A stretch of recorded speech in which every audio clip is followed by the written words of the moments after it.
Hello, everyone. Welcome back to the last run of Sonic and the Side Quest. This was a 2-day event, and it technically still is. And it was focused on the Sonic the Hedgehog series and the speedrun categories that involve doing more than just beating the game. So we up to this point, we've been collecting Chaos Emeralds, gold medals, magic doohickeys, time stones, creating good futures, and all that sort of good stuff for everyone involved with the Sonic speedrun community at the helm of all the action. Now we're collecting emblems. We are collecting, I forget how many emblems are in just the hero stuff alone. But we are completing about half of a 171 run. Yep. So there's lots of missions, lots of A ranks, and lots of really awesome gameplay coming up. I'm joined by dtraitor1 and The Way to Dawn for this run, and I'm very, very happy to have both of you here. How y'all feeling? I am nervous as heck. You're gonna do fine. Yeah. But yeah, hello. Yeah, I'm gonna be collecting emblems, except we'll actually not collect the emblems because of emblem skip glitch, which I'll show off later, or at least mention later. I mean, we'll just collect them all in one lump sum. We like to take our winnings in that form. Yeah, be nice. I wish I could do that with paychecks. Right? Yeah, But you know. seriously, I'm really looking forward. I've been looking forward to this run all weekend. I So, am excited to do it. yeah, this game is very. I don't speedrun it anymore, but this game is very near and dear to my heart, both casually and as a speed game. So, like whenever you are ready, we're ready to hit it with the run. All right, well, I'm just gonna say a few things first off. Absolutely. This is because we're doing all emblems, we're also going to be getting all the emblems by getting the A ranks for each stage, because to get every emblem in the hero story section, you need to get all emblems for each character. So we're gonna be starting that soon. I guess I'll count down now and on go. 3, 2, 1, go. All right, good luck. Thanks. I'm going into the first stage, which is going to be terrifying because this one's, I mean, it's not too bad, but everyone knows Sonic, right? And we know how to play this The game. classic city escape, Yeah. tearing up the streets of San Francisco. Yeah. So, first few things that you do need to remember for this is I am doing more than just going through the runs as stages as quickly as possible. I'm going to actually be getting points, because the way to get the A ranks at the end of every stage is to get a certain amount of points. For each mission, it's a little different, depends on which one. But right now we're doing the mission ones for each of these. So the point requirement for City Escape is 18,000 points, which means we're going to be combining it with the time bonus and just the amount of points that we have, which right now it looks good. It's gonna be... Yeah, and the cool part about A ranks in these runs is that a lot of them, it's about being stylish, the classic Sonic way. So combining speed with style is the best way to get through these quickly and get the A rank as well.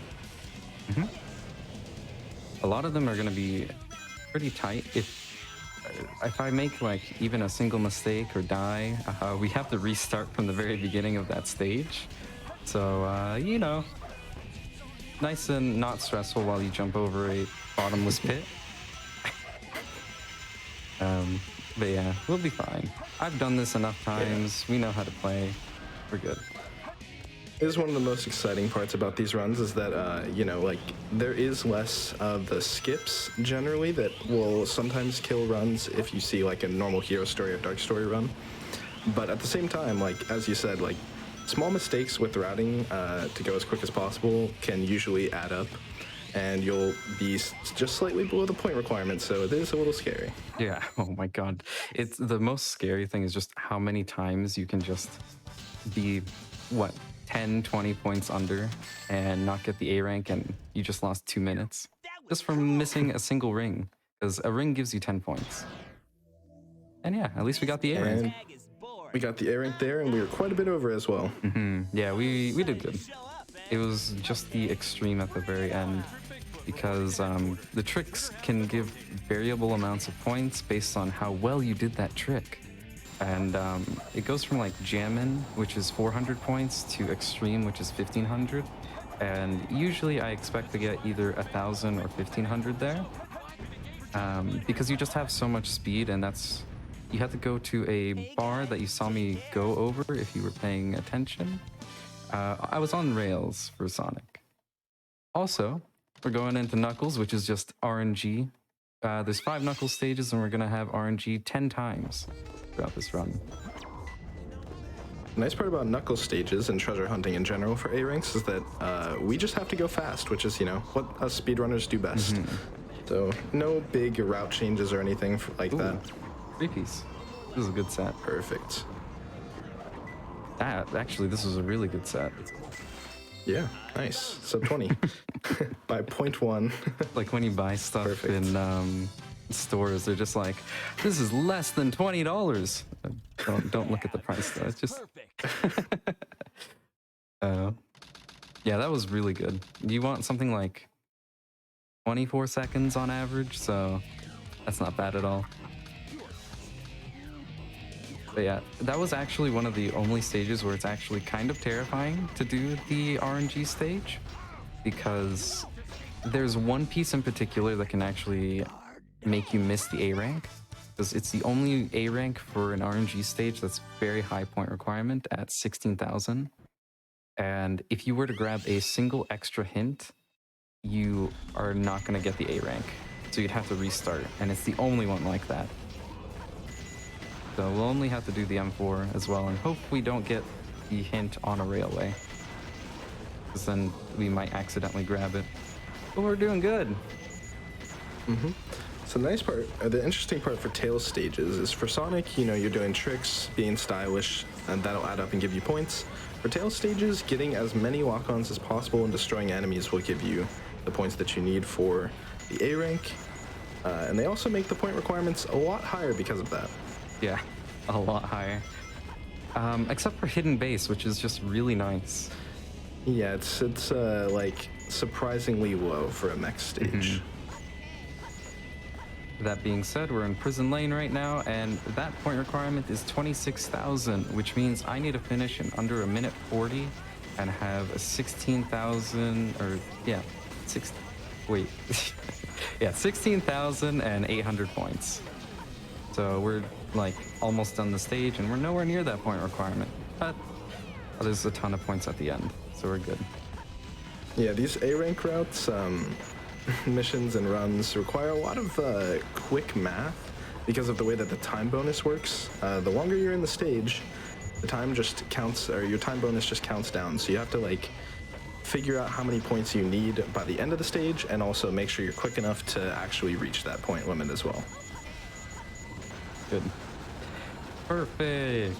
We didn't mess up, and we got There you go. 8 perfect. That's actually a very good time for A ranks, 138. Yeah, that's probably just above an average normal hero story run time, so that is very good with the A rank as well. Also, I saw a thing in chat. Okay, if it's speedrunner or not, what's your favorite Chow child? And it's easily a Dark Swim Chow for me. They just look really cute, and like they got the shark heads. Love them. Especially with the like cute mouth thing. I like the V-shaped mouth. Cause like, Oh yeah. that just like it reminds me of the emote that I have. It looks almost the same. So when me, who's the person who drew it for me, did that, I was like, oh, this is just heaven. It's perfect. Yeah, I was so happy about that. So this stage actually, it's a really cool route. You go quite out of your way for points because this one actually has quite a high point requirement for a speed character. Yeah. So there's a lot of random things, for example, like going under these gates gives you a nice and that good that we just saw. And then going on these rails as well, like this one we'll see right here. It's really interesting. Like you can't land in certain parts to get that. It's just interesting the way that it's coded. Yeah. how you're supposed to know that these are things. You just kind of discover them. There we go. Okay, this is actually the tightest point requirement, where it's 20,000, and if I get it all completely, I should get like 20,100. So I can't miss anything. Otherwise, I have to go for like very slow backups. Yeah, it seems like I think you mentioned this before, it seems like they made it intentionally difficult to basically make it so that you have to like come back later into the stage with light dash to complete it quicker. Yeah, they were probably wanting you to use the light dash and take the top handle, which gives you 1,500 points. But, you know, we're fast. We don't need that. We just do it this way, and it works way better. Also, that was really cool. That was quick. Speedy time. So the 20,070 and nearly like I got to exhale because I was just like, I hate this point requirement without getting the top handle of the rocket. Yeah, it's very, very calculated, every single point requirement. Usually most are within like 100 points for the calculation, but I'm gonna be obviously going for more than that, just because I want to make sure that I don't kill the run during a marathon. Yeah, and this, like, as I mentioned before, these runs definitely do train your mental math. You get very used to doing the point requirements in your head and just trying to figure out what exactly you need and when you need to finish by. Oh yeah, I should probably mention that. The point requirements are based off two things, which is the points you get in the stage and the time bonus. The time bonus is anything under a minute is 10,000 points that you get, and anything over a minute, every second over a minute, you subtract 20 points from that. So 2 minutes is 60 seconds later, which is 60 times 20. 60 times 20 is 1,200, so from 10,000 is 8,800. So yay, fun math. Try doing that when you're doing a run and trying to get points and figuring out whether you need or don't need more points. It'll definitely make you feel very terrified. Yeah, I can't do It math definitely like does train that. your mind. I was telling oh sorry, go ahead. It's always a surprise to me how fast Trader can do it. Yeah, like during the Sonic 06 run, I was telling Focus Sight, Pat as well, that when I did 171 or 180 stuff or all A rank anything, I would do slower consistent strats because I can't do the math, but most high level A rank runners know how to do the math for the time bonus and everything. So like I was like, I can't be bothered with that, so I just do slower consistent strats because it is significantly better to not fail an A rank and have to re-enter the level. Yeah, absolutely. Exactly. Especially when you're new to the run. If you're new to A rank runs or 171s or all emblem runs of any story, like do not try to go super fast really early unless you're very confident. Like do what's consistent and what gets you that A rank without you having to come back. Because I'd rather lose 30 seconds over like 2 minutes. Yeah, I think that'd be like that's exactly what I was gonna say. best advice for people. For me, this is what I'd say for people is I go for things that I can get 95% of the time in my 180 runs, and I'm shooting for world record. And if I'm doing things that are 95% consistent or more, then I don't think it's necessary to go for something that's like 50% chance that you're gonna get it, unless you don't have a risk of dying or losing a ton of time. There's a saying that another runner that I know likes to say is, I may not use the fastest strats, but no one will use my strats faster than me. I like that. And that's because they value consistency over like really, really risky inconsistent strats that that hurt your run more than they help it more often than not. Yeah, especially in a run like this where it's just all about consistency and making sure that, like you said, that you don't have to redo stages. Nice. Also, we won the 50-50. Yeah, Nice. we got a really good set. that could have, when you do something bad, this might happen, has two different pieces that it can be, and it's either where I got it, or it can be at the church mountain, which is like 15 seconds away. Also here, I'm going to be a little quiet because I'm trying to get the fastest possible cycle, which is called 0 cycle. It's barely possible with A rank. It's very easy to do without the A rank, but yeah, we'll see. So yeah, if I remember originally, the fastest cycle they thought was first cycle, so they named it first cycle. This is the fastest you can get. Then we learned we can do an even faster cycle, so what's before 1? 0. And so getting this with A rank and having to get all the lock-ons is very impressive, even for Traitor trying to get the world record. And doesn't necessarily get it every time, so hopefully we'll get it here. Looking good so far. Dang, good on points so far. The hard part starts Nice now. snipe. Yeah, so you're gonna notice that Traitor is gonna get a lot of walk-ons on the way, and all of these walk-ons, trying to do them without missing much as well. Take this bomb here for extra points. And also, while going through the movements, he's gonna be getting max walk-ons as often as possible to get as many points as possible as well. Let's see.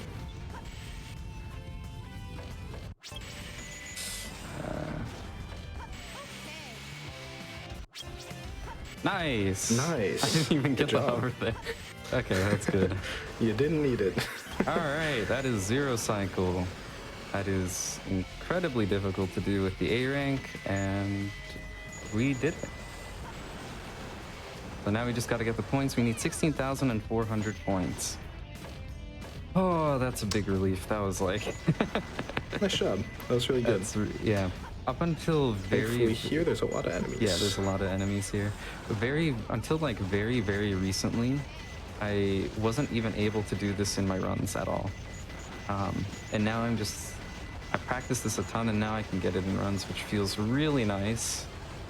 Yeah, definitely. And it's what, about a 12-second time save or something like that? Each cycle is 12 seconds. It's probably helpful to explain the pause hovers as well, now that that's going to be an introduced and very much used mechanic. Yeah. Dawn, do you want to do that? Sure. So I don't know exactly how the physics work for it, but basically when you press the A button from jump and then press the hover immediately after, preferably as soon as possible after, you'll get extra height on your jump. So nice free piece also. When Tails jumps and hovers, he continues ascending instead of starting to just negate the descent. Oh, it's a good one. We're fine. Perfect. So what we do to make sure that it's consistent is to press A and then pause, and then we unpause and press A, so that we get it as narrow as possible, and you can potentially get a frame perfect pause hover. Yep, exactly. Also, that RNG was incredibly good. Yes. I want this in like hero story runs. I would probably be like 15 seconds ahead by now. I was laughing when you got dented ceiling because we were doing a aquatic mine times 20 race earlier, and we were both complaining about that piece. Thankfully, you got the closer and easier one, so it was quite a bit better. Yeah, so normally for that piece and that stage in general, you're supposed to be changing the water levels, but a lot of the pieces you don't actually have to change it after lowering it to the lowest possible one. However, dented ceiling is one of those pieces that for newer runners I would recommend potentially raising the water level, because it's just very difficult to grab. Thankfully we got the closer one, and the closer one has a much easier, you don't have to be nearly as precise to do it, because the further one, you have like what, a pixel jump, you have to stand on like some certain pixel and time your jump and then glide, and just barely depending on the area, you either have to do a full jump and then glide, or like insta jump and then glide, so that he has just enough height to get the emerald. But with this one, it's a bit easier. You have a lot more wiggle room. Yeah, because there's a lip around the piece that blocks you from going up and just easily grabbing the piece, because as you jump it would just knock you down, and then you glide and you don't grab it. Also, we should probably explain this. If you haven't seen a Sonic Adventure 2 run before in the kart stages, when you're drifting, you have a higher speed cap, and also, if I'm remembering correctly, your speed doesn't go down unless you're like going up a hill, right? Yes. When you're in a drift state. So we try to stay in this drifting state so that you can stay at max speed for as long as possible, at like the boost speed. So that's why you'll see Traitor snaking back and forth to remain in the drift state, because otherwise it would be quite a bit slower, and the turns are harder as well. Yeah, for sure. Next time, I think I can do like an M2 or something. Nice. This for a lot longer, because it doesn't change the controls or anything, and you gotta do it if you're doing a marathon and you're doing some SA2 stuff. It's definitely funny if you haven't seen this before. Yeah. Because the models were not meant to be looked at from that direction. All right, now this is my favorite stage. It's Hidden Base, which is another Tails stage. We have like 3 long Tails stages back to back to back, except Aquatic Mines in between Mission Street and Route 101. Don't worry about that. That didn't exist. It was too quick to exist. But yeah, here the point requirement's incredibly low. It's 14,000. These are a lot of precise jumps and a lot of precise pause hovers. Wow, that's not going to be good. All right, let's see. Oh, Okay, nice save. is it? We'll find out. Maybe. Okay, Looks good. we had the height there. So this one is pretty precise. we're It's good. not exactly a frame perfect pause hover or anything, but I believe there's about a 3 frame window, which, you know, unless you're a robot, it's pretty hard to get that consistently. And Traitor also knocked down the platform on accident with the lock-ons, so made it even more difficult. Yeah. Because the normal way you do it, it was not available. Yeah. So it was a very good backup, considering you only have a couple seconds to get in that window, without cyclists anyway. Yeah, so the platform moves up and down, and we're trying to make it within a certain cycle, and the latest time is 16.7 if you get a near perfect pause hover. Oh, well, whatever, we'll just destroy that door. That door didn't want to not be Wasn't cooperating. Yeah, so we had to break it, but that's fine. So yeah, like you mentioned, the point value here is super low, so most of it's just kind of flying through the stage, which is nice.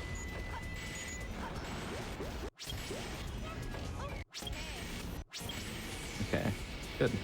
And collision So- for walls. Does it exist? It does not, because we do pause hovers, which are just abusing how high the game believes that we'd be able to jump, and we go above that. We're speedrunners, we go above and beyond, literally this time. They said jump and we said how high. Oh, that was great. 144 is a really good time, just without A rank even. And that is above my average for regulars, so good job there. All right.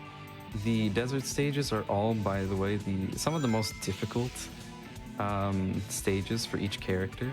Pyramid Cave, Death Chamber, and Hidden Base, respectively, are the hardest technical stages for each character. So this section of the run is a lot of just, I am terrified and I am trying my best. Yeah, just about any part can potentially ruin the run in the stage. So it's definitely a bit of a scary one. We're gonna do something really fun here. It's called Snake Skip, but in reality, we're just gonna actually be using the snake instead of skipping it. It's called Snake Skip because we use the snake to skip it, but I always like to joke about how we don't skip snakes using it. All right, and you'll see what it is. We are going to abuse how the game detects or uses gravity soon, and it'll be interesting. Hopefully I don't mess up, because that would be a very big death. Yeah, I would argue the bounce upgrade is probably the most broken upgrade in this game. Kind of breaks all of the stages that it is in the run. There you go, that was Snake Skip. Nice job. So that, for example, yeah, like Traitor said, we're using skewed gravity to take us in directions that we should not be able to go. So we use that for Snake Skip, as well as others like Final Rush Skip, which we will not be showing off here, but is used in hero story runs. It's very helpful. Yeah, because we need to get the point requirement for each stage. We're not going to be doing final rush skip. So, because you don't get enough points at the very beginning to do it. And it's very, very early on. But yeah, we got the A rank. We did fine. Good. Nice job. And now we're going on to the next RNG stage. Just no matter how amazing the RNG is for like the first 3, the next 2 are just like the big RNG stages. Oh my god. Okay, hold on. Give me more pieces. Piece 1. Gonna get hit on purpose. I'm gonna check for a free piece here. Didn't see any. No angel's ring. Okay. I did not do the clip. That's fine. We'll just go. So the interesting thing that we do in Death Chamber is sometimes we will reroll, especially in Blue Room. It has a very high chance of giving us a piece that we want to see in the Red Room, since it's so like apart from the rest of the stage. So like you see here, there's a piece right next to us. It's perfect. Yeah. Saved a lot of time navigating back. Oh my god, this is a real... I'm just getting really lucky today. That's not how my luck works. This is also a very rare piece as well. Yeah. Yeah, I so don't it's cool think to I've see. ever seen that piece, and I've played the game for years. Yeah. It's in a very, like, incredibly rare piece. You don't really see it that often, so I'm actually pretty happy to have gotten it. All right. Yeah, very nice. Okay. 2 different ways I can manip this fight. Have you guys played this before casually? If you have, then you're going to know that this fight was super long. But ideally, I'm not going to have it that long. We'll find out, though. Oh, no. He's laughing at me, too. He messes me up, and then he laughs. He's just a bully. So Trader was going for a strat there that we have called Cat Boost, which is a play on an emote that's used in the Sonic community called Cat Boo, which is a little ghost. So he'll use... Fireball? Wait. Okay, yeah, you get baited. Okay, so you bait King Boom Boo in to hit you, and then he hits you with a fireball, and it boosts you to hit the ghost before you're supposed to be able to. Yeah. Because of the fireball hitting us, we gain a lot of speed, and with that speed, we just catch up to him before he's normally supposed to be able to be hit, skipping part of the cycle that you saw me do, because he does 4 fire. Okay, this is not good. Let's try that again. Super bounces. These are the most precise ones. And yeah, so the other thing that really breaks the game with bounce is called super bounces. When you bounce against a wall with a good amount of speed, for some reason with the bounce, it turns that horizontal speed into vertical speed, as you just saw right there. Yeah. So we use this a lot to get into places we're not supposed to be, and these are some of the most precise super bounces in the game. So they're very difficult. Yeah, we're gonna lose a ton of time here in Egg Golem, but that's fine. I'm just gonna let him do his thing, because I don't think I can get the super... Oh wow, of course. There we go. Oh man. So You can always show off the profit bounces if you want to. yeah, that's true. Oh no, don't. Oh, okay, I thought he was gonna do a Oh, ballerina. perfect.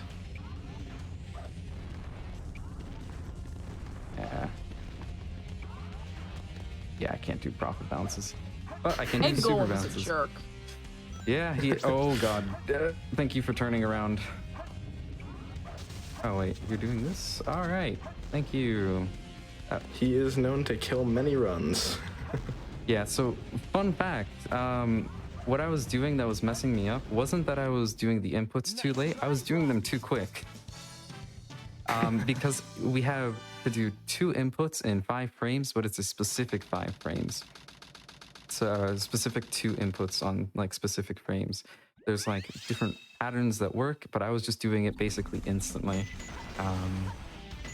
And that was what was causing me to mess up.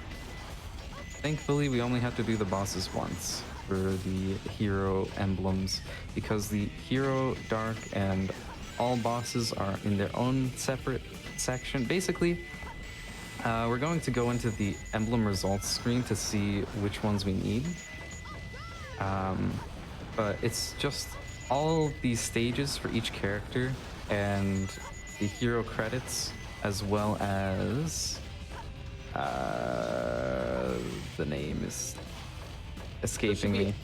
It should be all missions, all emblems, and a complete hero story. Or all Yes. missions, all A ranks, and a complete hero story. Emblem. That's what it should be.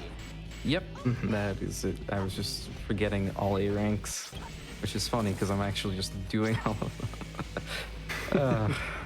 But yeah, we're nearing the end of hero story already, which is really nice. It's probably like... Yeah, this is the last tail stage, starting the last act, going into space. Ooh, we're barely gonna Classic make this song. cycle. Let's see if we make this cycle. We're on the very, very tail end of it. Okay, Okay. Nice. there we go. The balloon gives us... Cutting it a little close there. Yeah, but hey, it saves 7 seconds, so why not risk dying for 7 seconds, right? No, we... if worst came to worst, we would have just like backed away and we wouldn't die.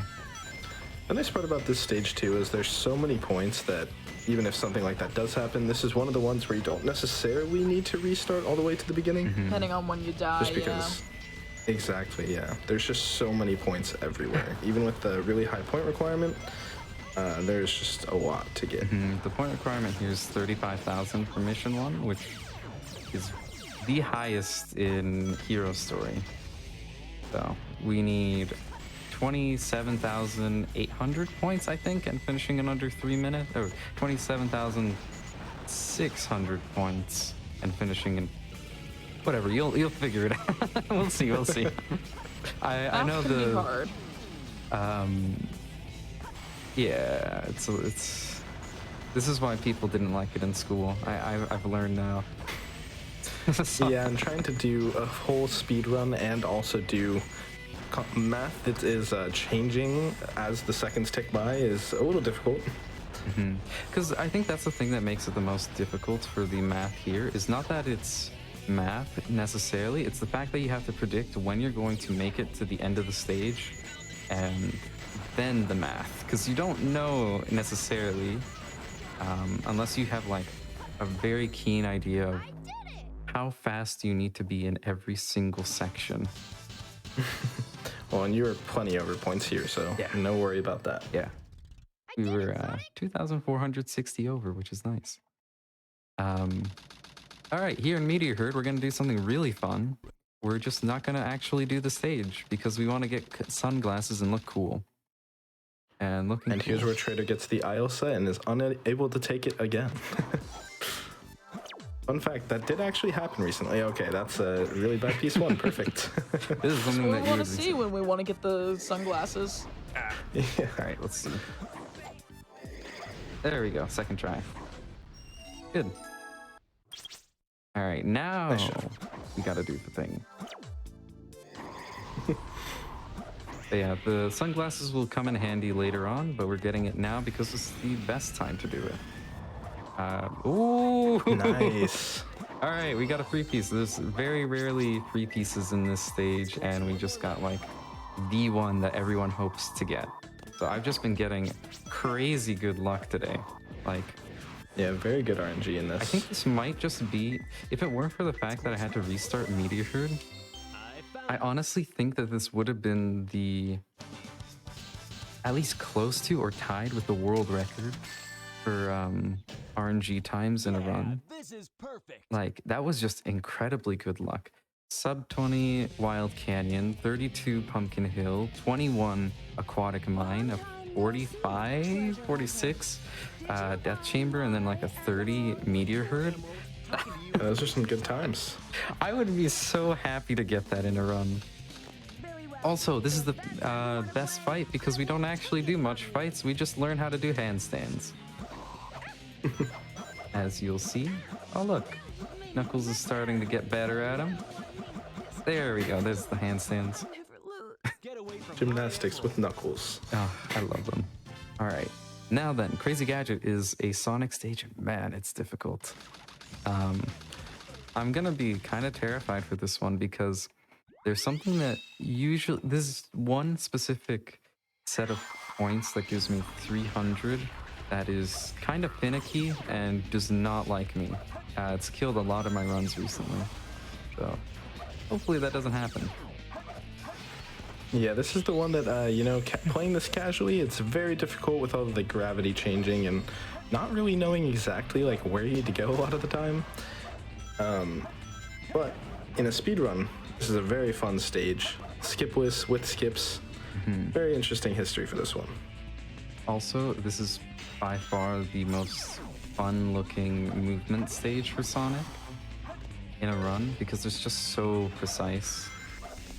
And there's just so much happening at all times. So Yeah, especially in the A rank route with so many of those cool, like, normally you wouldn't do that light dash, right? But it gives you a good amount of points, and it's not that much slower, so why not? it definitely looks really nice. Oop. And you remember grabbing the upgrade like this as a kid, right? Oh, absolutely. That's how everyone did it. Oh, okay, there we go. That's fine. Bounce didn't happen. Who needs to change gravity? Yeah. Who needs to change gravity when you're fast? Are we good on points? We look kind of low on points. Let's see. Well, there's a good amount of backups here, so... Yeah, we're good. I'll just get this enemy. Technically, I was good on points, but it would mean I'd have to rely on the finicky 300, and I don't want to do that. Yeah. Because there's... And our best friend in A rank routes is the Golden Beetle. He gives 1,000 points every time we destroy him. Very helpful. There we go. We're good on points.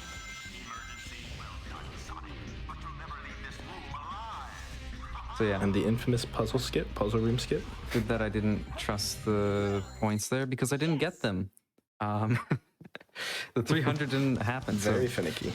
At the very end, there was a gravity switch that I did that got me onto the puzzle piece.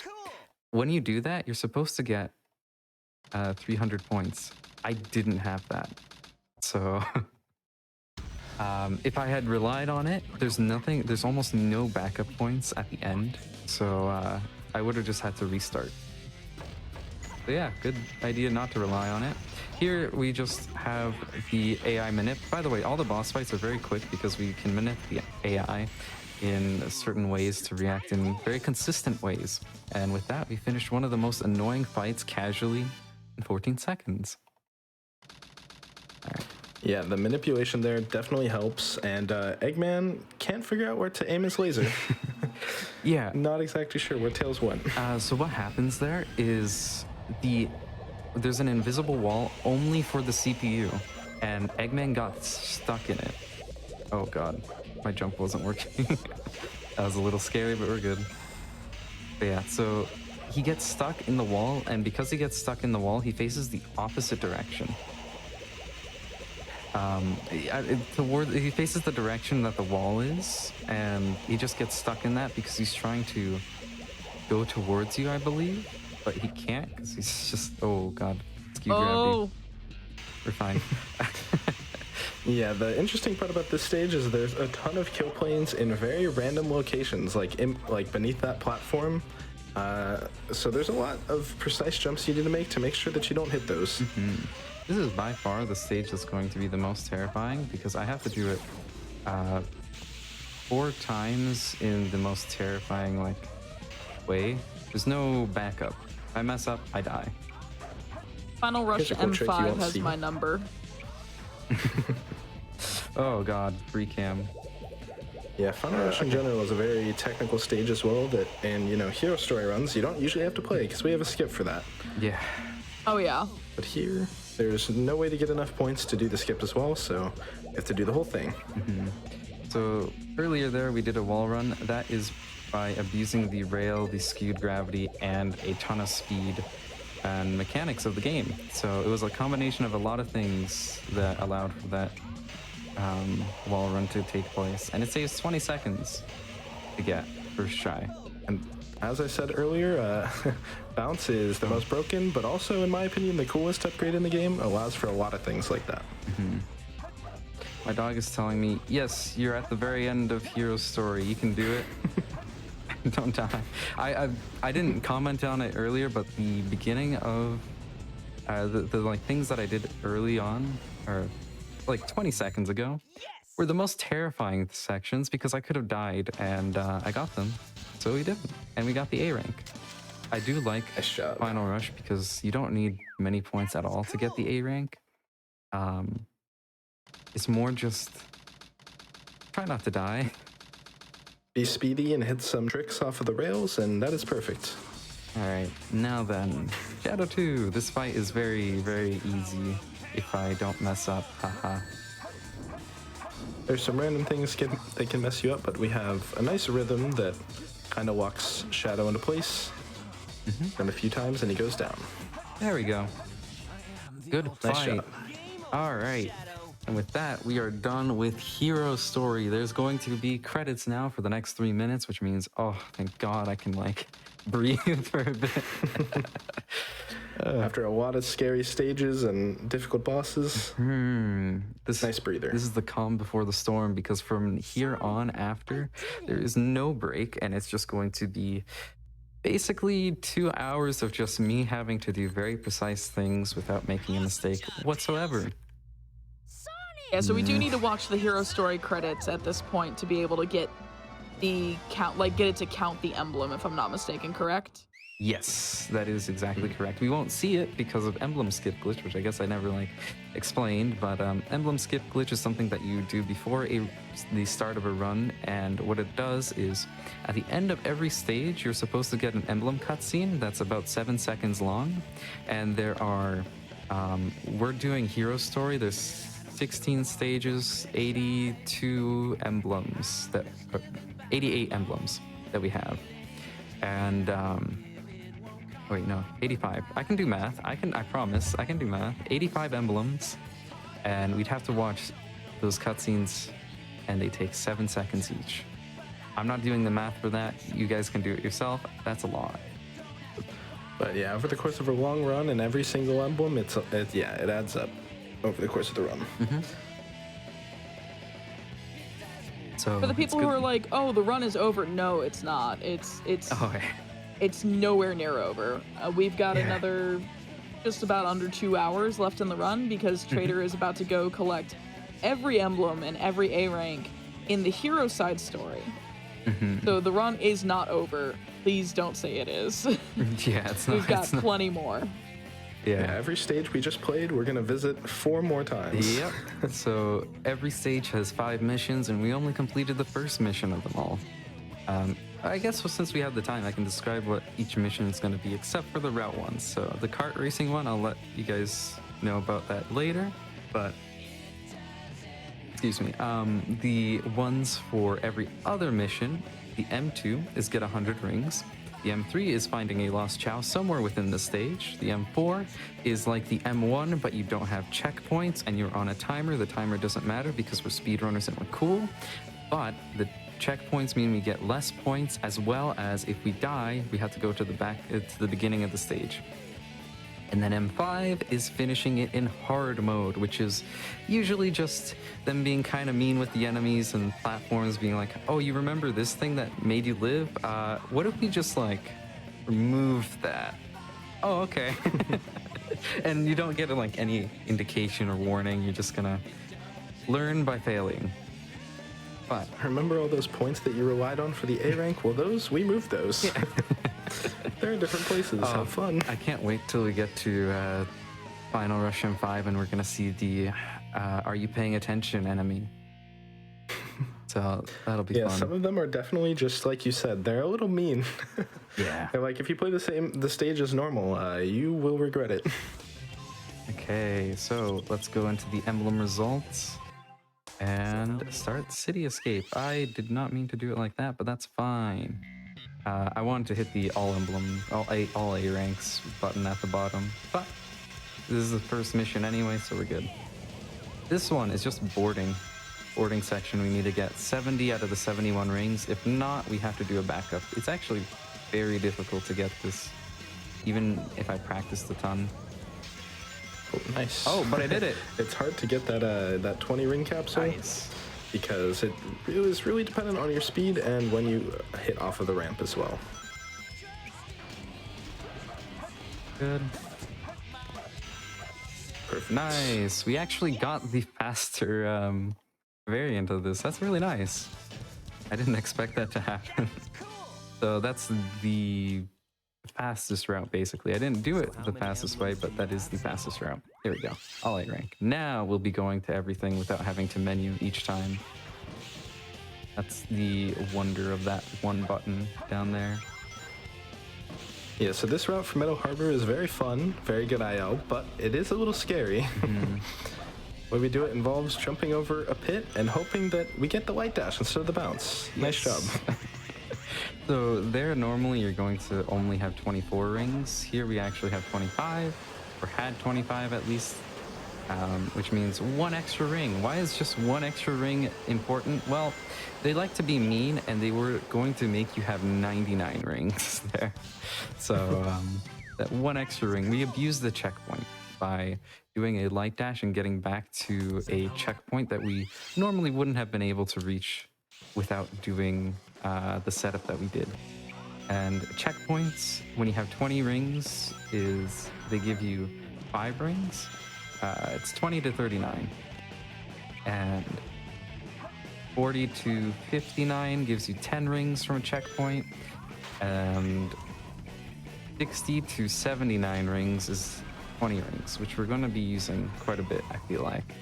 So yeah, you just use those. They're really it's very helpful, especially in the mech stages, because in the speed stages, there's, you know, light dashes and things that give you points really quickly, but mech stages, it takes a bit longer.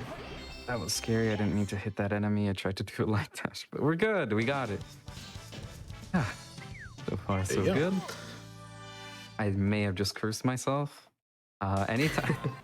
Something that's a running thing with me and my stream is dtraitor1. So it's not an emote. It's anytime I say something, something bad happens. Usually that happens almost immediately after I say, "Oh, this run's going pretty well," and then I take a death somewhere or miss an A rank or 20 seconds later. Yeah. So it's always something. That's why I try not to pay too much attention to how good the pace is or something. Because I know the curse is gonna strike when I want it to not. But yeah, this has been a pretty good set of. Oh my god! Okay.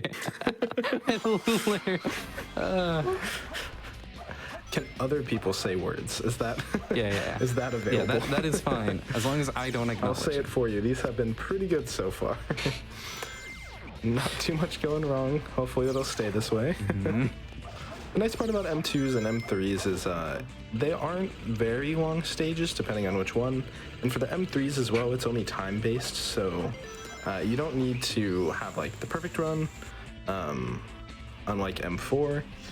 So it's a little bit less stressful, I would say. Not losing as much if something goes wrong. This is a rerun, GAR Bob. Think about that. No. The live is run. The run is live, but chat is pre-recorded. Exactly.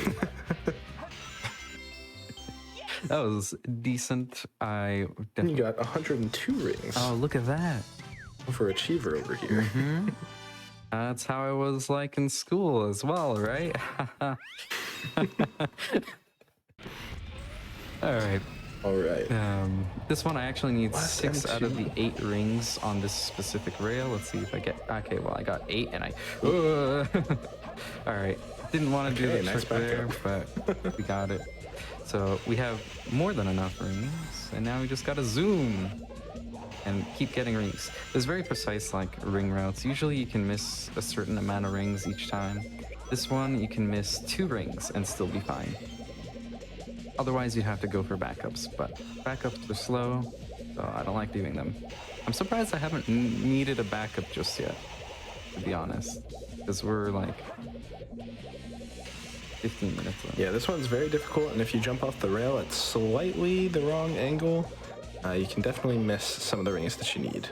Nice. There you go, 102 rings again. Just a consistent overachiever.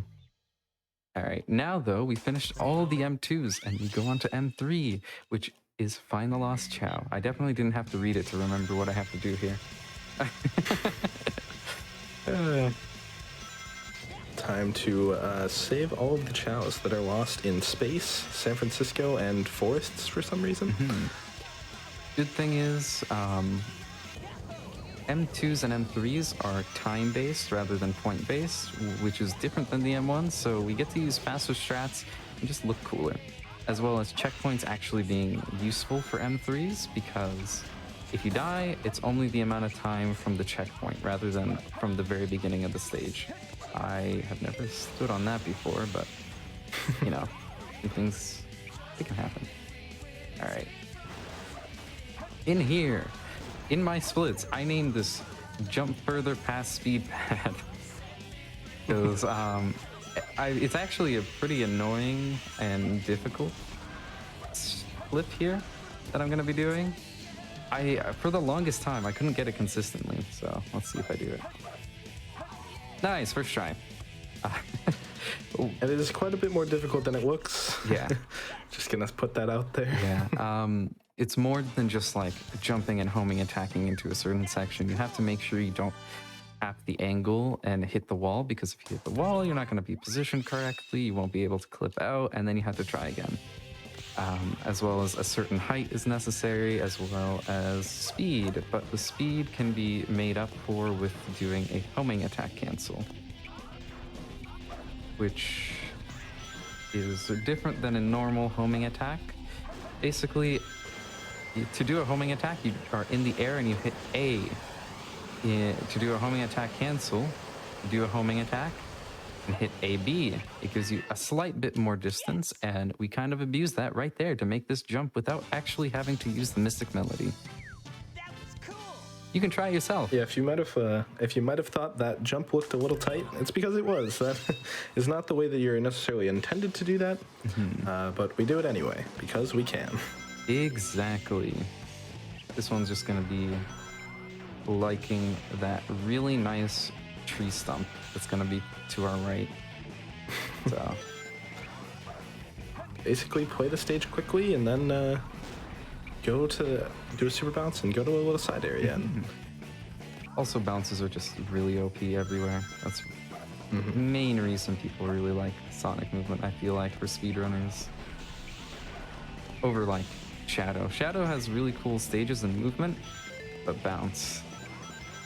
Yeah, bounce is very nice, especially in the stages like this where you don't necessarily have bounce in the M1 when you're doing the stories. It definitely changes the stages a lot. By the way, we're not even going to get the Mystic Melody at all for Sonic, because every single Mission 3 of his, normally you need the Mystic Melody to get the A rank for each character. I just realized I'm gonna have to do some... I did a route. Oh, we'll be fine. We'll be fine. The route is different than what I am remembering, so I'll have to pay attention to that in Tails. But for now, we're good. Mystic Melody isn't necessary for Sonic. We abuse super bounces as well as all the other physics fun stuff, and just completely finish the stages without needing that upgrade, which is kind of fun because we don't have to grab it. It's actually pretty hard to like go and grab that upgrade in a fast manner. Sometimes getting an extra upgrade is slow. Certain we like speed. Upgrades are faster to do. Like ones in Dark Story, but we don't do Dark Story in the Hero Story one, surprisingly. Because this is just Dark Story and my Hero Story. It'd be a better world aside from Sand Ocean. Oh god, Sand Ocean. Thank god we don't have to do... I'm really happy that Hero Story emblems were done instead of Dark Story myself, because it's a lot more consistent. There's not as many terrifying... There's a lot of terrifying things, but not as many as in Dark Story. I mean, it's mostly Eggman stages and Route 280 that are really, really terrifying. Lost Colony and Route 280. Lost Colony and Sand Ocean for Eggman stages, and then Route 280 from Rouge. But otherwise, I love the Rouge hunting stages myself over the Knuckles ones. There you go. We can't do this faster unless we want to be scary, so I don't like I don't like being scared. Yeah, consistency over everything in these missions. Consistency is key. right, but yeah, the other thing is fling skip, which I've added into my runs, which I would not want to do. Well, I would do it in a marathon, but also it'd just be very scary. Oh, So this mission is interesting. yeah. If you've watched a run before, you may have seen, like a hero story run, you may have seen CGSS, where we go straight to the goal ring. We're going to do something kind of similar, but not really. It's a bit different. To go to the same section of the stage, but a little bit of a different area. Yeah. See what I mean soon. I'm just gonna hit this checkpoint because if this messes up, it will suck. So we'll see. By the way, You don't trust walls a blind exist, jump into the void. but corners do not. So, Again, very similar to CGSS, but we are aiming for a different area. ooh, I'm pretty high. Very far over. No. Oh, Oh. so close. Okay, let's try again.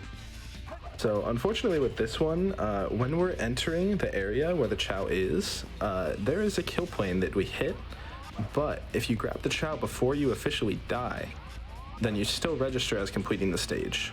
Yes, because So once Traitor lands, he has to get to the chow really quickly. yeah, we're not making it before we die and then we get it.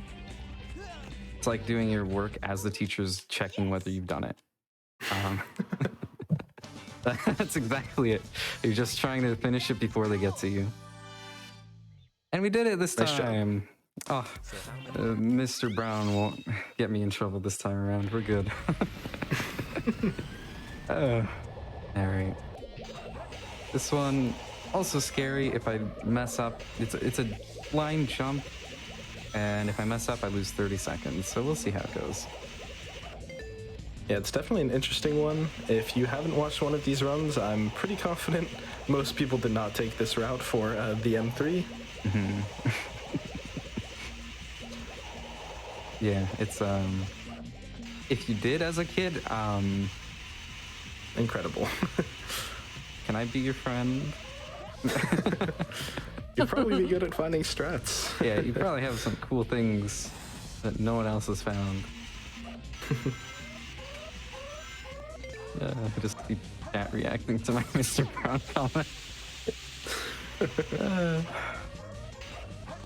All right, this And is wall run is probably one of my favorite tricks in the game that's not like a major skip. This one just looks super cool. I mean, it is a major skip. It's just that it got taken over by Yeah. like a more major skip. Two of them, in fact. Yeah. A lot of this movement's like very precise, so. Oh god, there we go. That was like a bounce that's slightly too early. This is where it gets scary. Jump. Platform. This is where the chow is. Bet a lot of people, if you didn't ever do a 180 file, you probably didn't know this existed. Very out of the way. There we go. That was actually very nice. A 132 is a really good time. I think that beats my real gold for this stage. Nice. Nice. All right. Now we're done all the easy things. It's now to getting the A ranks with points again. So, point requirement here is the same for most of the stages. The only ones are some Tails stages and a Sonic stage called Metal Harbor, which is coming up next. But yeah, 18,000 for this point requirement. Very nice and simple, so we'll be fine. Nice and chill for here. Only thing I gotta worry about is this stage actually relies, when you go very fast, it actually does rely on the checkpoints points that you get, because anything you get as a bonus from the checkpoint does actually give you more points as well. So that makes the point requirements a little tighter for M4s. I bet not even many 180 runners know that, but yeah, it's terrifying. So, it's good. Yeah, because if I remember, the checkpoint gives you what the thing that it gives you is worth, right? So if you get like a life or... Yeah, you get points off of Yeah, the you get the checkpoint rings. bonuses. Yeah, Yeah. which is 200 and But 200 missing out on, is a lot. what, like 3 or 4 of them adds up. Yeah. Especially, ooh, okay, we're gonna do this. I didn't know if I was gonna make that. All right. I've seen you do those blindfolded, so I believe. Yeah, but I also didn't know what was happening. Okay. Please give me the extreme. Oh, no. Okay. This is what I said about the point being tight. Let's see. Is it time to be a gaming guru and hit the ramps?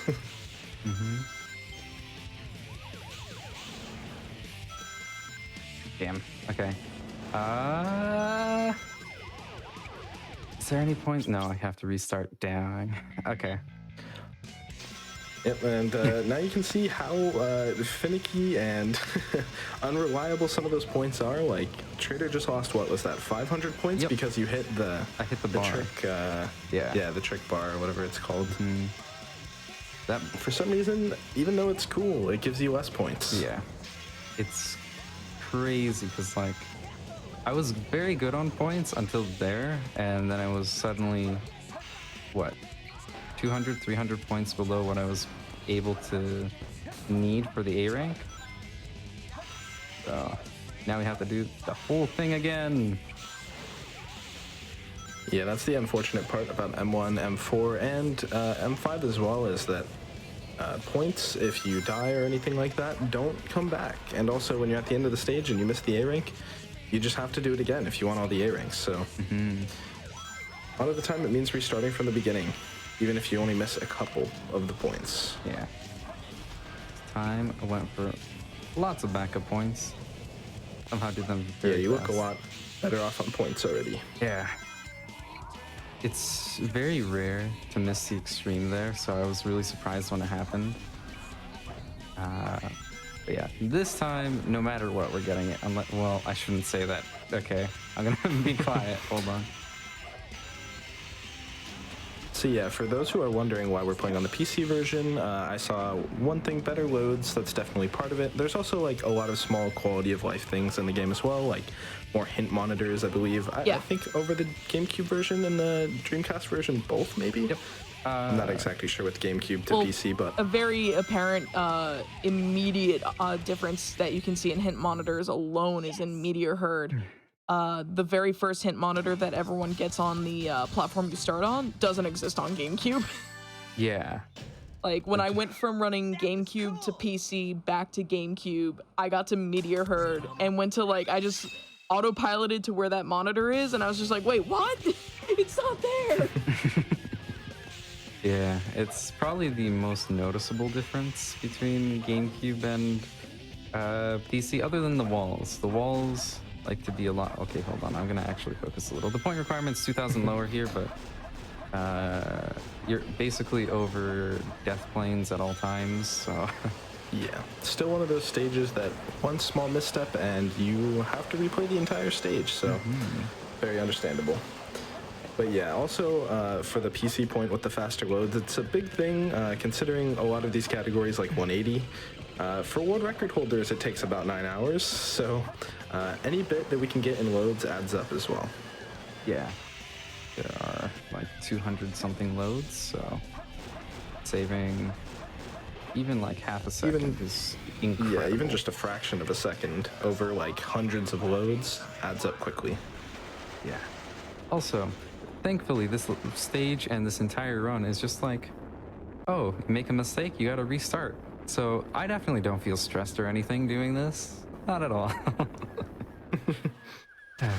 Yeah, another point as well I see in chat is the auto splitter, which is very nice for Hero Story and Dark Story runs, the non-RTA categories anyway. We use, it has an IGT timer, which takes the timer automatically from the game.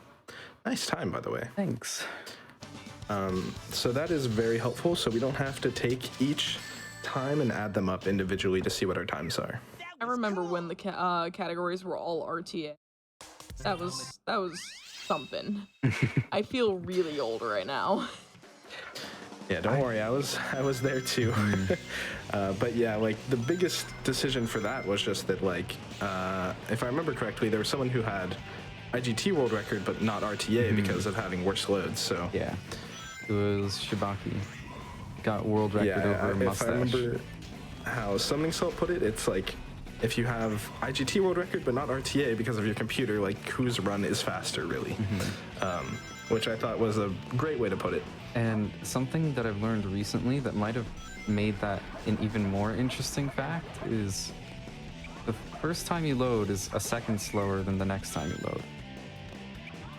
And I'm curious if that first time you load a stage, the next time you do it, it's a second faster. I'm curious if maybe Shibaki's run was just first load for certain stages, and that's why he lost so much time to loads as well. Which would be a very interesting thing about the history. Change a little bit. Yeah, definitely. Not that it matters, it's still IGT is better than RTA, that's for sure. And it definitely would have been interesting to see too, like with discoveries like emblem skip glitch, where RTA is just a lot better.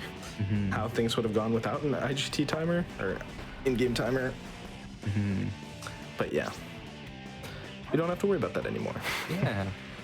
Green Forest also had a lower point requirement. It's actually only 12,000, if I remember correctly. If not, then we'll have to do this stage again. We'll see. Yes! How much trust do you guys have in me? I've done this run a few thousand times, right? We'll be good. 2,000. Yay.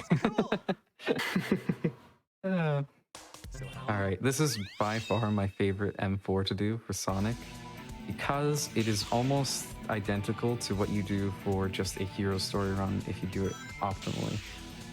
Very, very difficult to do, but I'm gonna try to get a time under 1:30 here. Which I will point out is a big milestone for most people without A ranks, so it's very difficult to get this in an A rank run, but it is possible. And I believe, is the point requirement here, it's about 1,000 lower, right? Brain can't do math, 13,000. That's Yeah. there you go. So it's, Yeah, it's hard to remember specific point values for every single mission and the stages as well. I have a spreadsheet for it specifically because I raced a 171 emblem run with a very rusty 171, no less, for Christmas with Argic. Argic did not finish the run.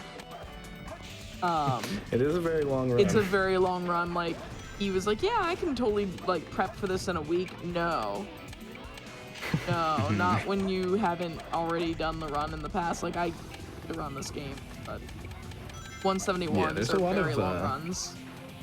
There's a lot of really difficult stages, like we mentioned, and some of them are here, but for the most part, like, yes. okay, Nice. that's a really good time. A 128.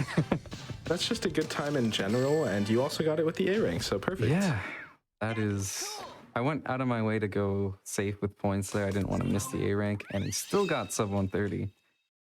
Nice. Yeah, 180 emblems is about 9 hours. I have an 853, and the world record is 852, so very close. Okay, Crazy Gadget is 1,000 points lower, which is really nice. I missed 1,000 points. Well, thank God it's 1,000 points lower. Perfect. There was a bomb that I was trying to hit, but Sonic didn't want to have the homing attack work, so we're gonna go with 1,000 points less and just do the normal route instead of a Yeah, and the fast camera one. did not want to cooperate there. Wanted to show off the wall instead. Oh, God. All right. What we're gonna do instead then? Let's hit these dudes, because that should have given me a cool, but it didn't. Nor did that enemy want to get destroyed, so we're just gonna take this route. And be exact on our points, like exactly how much we need. Yeah, the nice part about these stages is there's a lot of backup points. Unfortunately, most of them are pretty slow in comparison, so you don't want to go for them, but if you need to, you need to. For someone asking, if you try to run this game with a monitor at anything higher than 60 hertz, the game runs at like double or more speed. So you want to lower your 144 hertz monitor to 60 hertz, otherwise the game is going to be absurdly fast. Yeah, It's great in my experience when you're trying to do chow races on a casual playthrough. Oh yeah. Double speed. so I have a 144 hertz monitor, and if I change that to 144 hertz here, it would be running at 2.4 times speed. So Yeah. that'd be fun to watch, maybe, but you can't really do much. And also very not legal for speedruns. I will say though, it would make load times matter a lot less. Just switch it back and forth. Yeah, because Loads be gone. it increases this, or it speeds up the rate that like loads are done, which is just why. Yeah, that is really interesting. Why don't you do a 144 hertz run just for the heck of it? There was one. Someone did it and got CGSS, which is very precise even at normal speed. Whoa. First try too. So Those are such precise inputs that it was like once considered tests only. So yeah, that's interesting at 2 times speed. Yeah. It was just crazy. I think they had like a 3 times speed, because I don't remember what their monitor was. Maybe was it 120 or 240 hertz, something like that. But in any case, it's just whatever that is for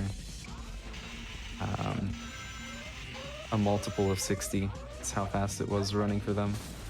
So yeah. Also, one interesting thing I learned earlier about monitors is if you have an ultra-wide monitor, you can actually see, like, you know how you get animals in chaos drives and they appear in the bottom right and then they just disappear, right? They actually don't disappear. If you have an ultra-wide monitor, you can see them stacked up in the bottom right and they just never go away. Instead of Which is a really interesting thing I found out recently.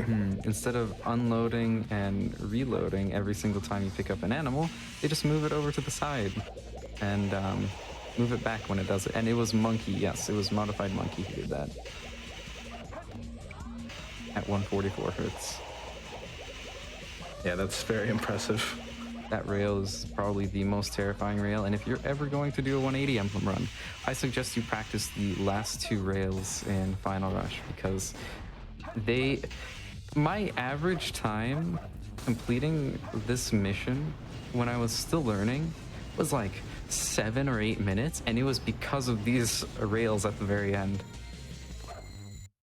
Yeah, there's definitely some stages that'll do that to you. For example, one of the ones from Dark Story, Route 280 M3, that one is very difficult. Can't hit any of the cars. Oh, They like to creep up on you. that's gonna be fun because it's happening very soon. 10 minutes from now. I love Route Yeah, at least we 280 and have Route 101 M3, where the cars just want to, rear end you and, make you restart the entire mission. Yeah. I heard that They have sigh. such interesting pathing. I just heard the very deep breath of like, oh, you gotta remind me. I'm worried about it because it can really mess you up. It can really mess you up for sure. So I'm very worried about it. But hey, what can you do? I feel like it's more like a fortune, whether like a fortune teller telling you whether or not the run will get past this. It's not anything you can do really. That being said, we have the easier version, which is Route 101. That one's much more consistent and a lot simpler. Route 280 is way more difficult to get, and that is actually like the run killer for me whenever I do Yeah, it. crazier turns. The cars are acting a bit weirder. Buddy. Oh, And when going down slopes, they're faster than you for some reason, yeah. which is always helpful. They accelerate faster than you and don't decelerate until like a decent bit after. And it's just like very instant the way they decelerate. So your brain just tries to go, oh yeah, I can be behind this car and not worry and grab these rings directly behind him. Nope, I'm gonna decide to slow down and you're gonna rear end me. Thank you. And then you just lost 2 minutes. And Gold Beetle, our friend again. This time he's on the way, which is helpful. So here we need 19,000 points, which means finishing in like 2 minutes and we're fine. Oh god. Will we get points here? That was kind of low. Okay, we got an awesome. There we go. And you look just about good on points Yeah, now. we're good Plenty on of points. time. As long as we had gotten anything from there, we would have been good. I was very low, so I could have actually just missed any points in general, but luckily we were... Yeah, because the rail ones are generally pretty unreliable. Yes. Because they need very specific things to happen for you to actually get the points. Fun fact, if you just hold directly to the left, you won't actually get an extreme. Even though you have more than enough speed, and if you go like over the bar, it just decides, you know, you were really cool, but you took it safe. You didn't decide to go over the pit. I don't think that's cool enough, so I'm not going to reward you any points. Have fun. But yeah, now we're into the hard missions. We did the hard mode for City Escape, and now we're into Metal Harbor, which is 18,000 points, and very different for where we get those points. It looks very similar, but a lot of the enemies and stuff are different. So, like, hey, there's no light dash here. What do we do? Not light dash. Who would have thought? Yeah, it seems like they just threw a lot of random things in there so that you like had to really think about how you're playing the stage instead of just doing the same thing again, which is interesting. Yeah, they just wanted you to be... I think if you ever go into a hard mode for a run, be cautious. Just be cautious. Definitely. And get points, but don't focus on points too heavily because they'll like to do stuff, especially in the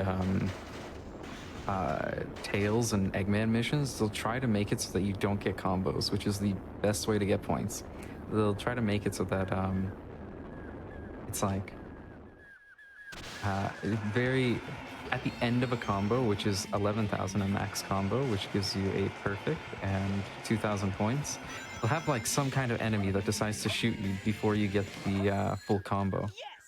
So then you waste your time and you just lost a ton of points.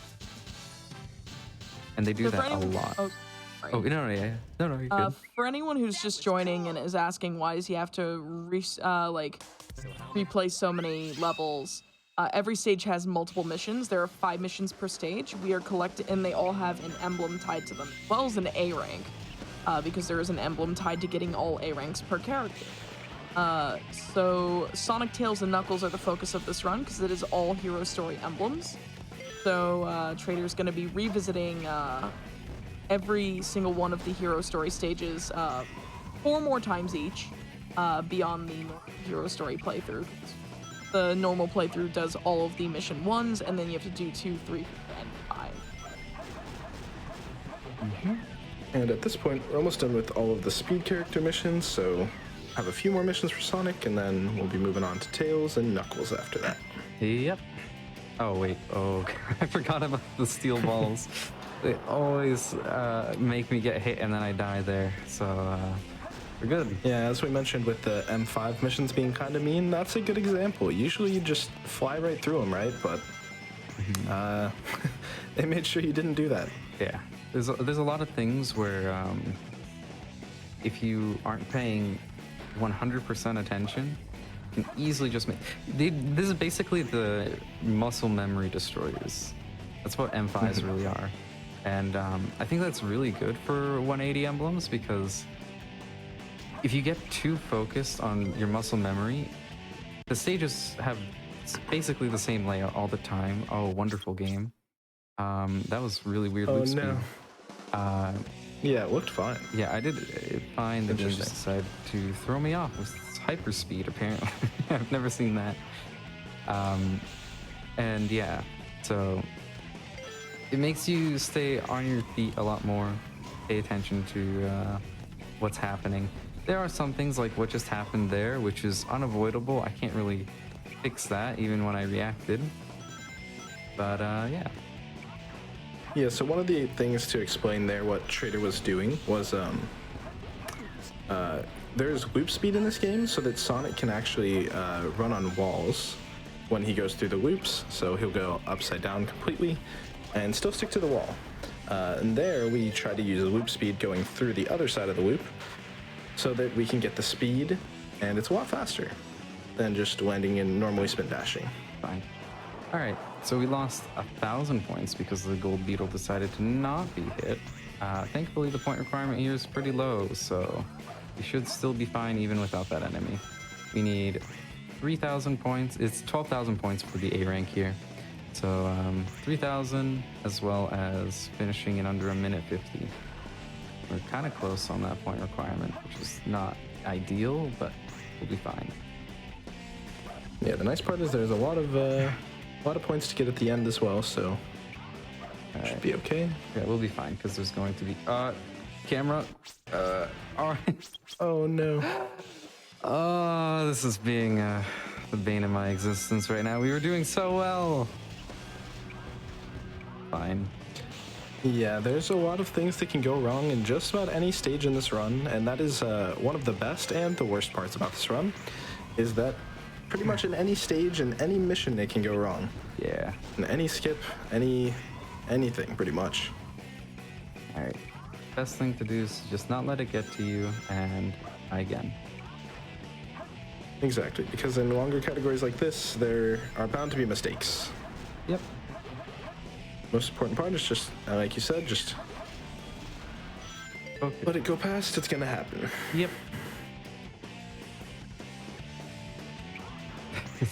The game wanted to be really mean twice. And they did call this hard mode. It's pretty fitting. Mm-hmm. All right, so that was fine. I did play it through very quickly at the very least. They just saw that I was doing so well. The game's like, you know what? I want to see this a few more times, please. I don't want it to do that anymore. If it wants to see it a few more times, what it could do is just watch the VOD. You know, that would be a much better way of seeing it multiple times. Okay. That was much more safe. I don't know what I did differently. That was what was supposed to happen. All right, there's the best scary section. There we go. For whatever reason, sometimes you can just get stuck at the very bottom and it won't allow you to jump. And I was very worried about that because I could have died again and lost a ton of time, even more. Yeah, that's fine. Cool. Green Forest just wanted to be mean and it happens. Let's keep going. But now we're done with Green Forest. Yes, and now we have only 3 more Sonic stages left to go. There's a ghost that appears here, but if we're slightly above, we'd never see the ghost and he doesn't spook us, and we're good.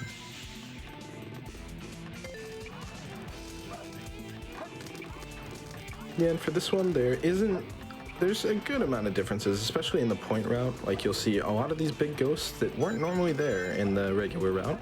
Mm-hmm. But here it's changed quite a bit.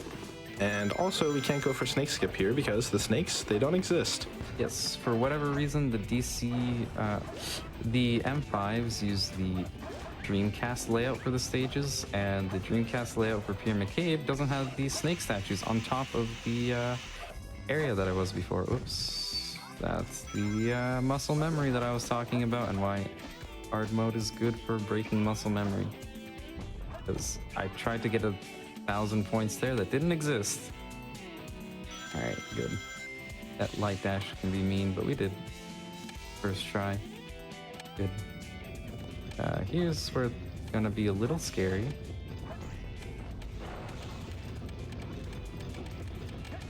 Now we go the normal way. No snakes to be used. So let's just continue. Mm-hmm. There we go. Here we go, our good friend, the gold beetle. That guy's Making our point rounds quite a bit easier. Yeah. Anytime the gold beetle is in the way, we're almost always going to be using the gold beetle. All right. So, okay, you know what? We're just gonna take this nice and safe. I felt that pitch shift in your voice from over here. Like, I know that panic. Okay, Pyramid Cave was a little nicer. Just wanted to spook me a bit.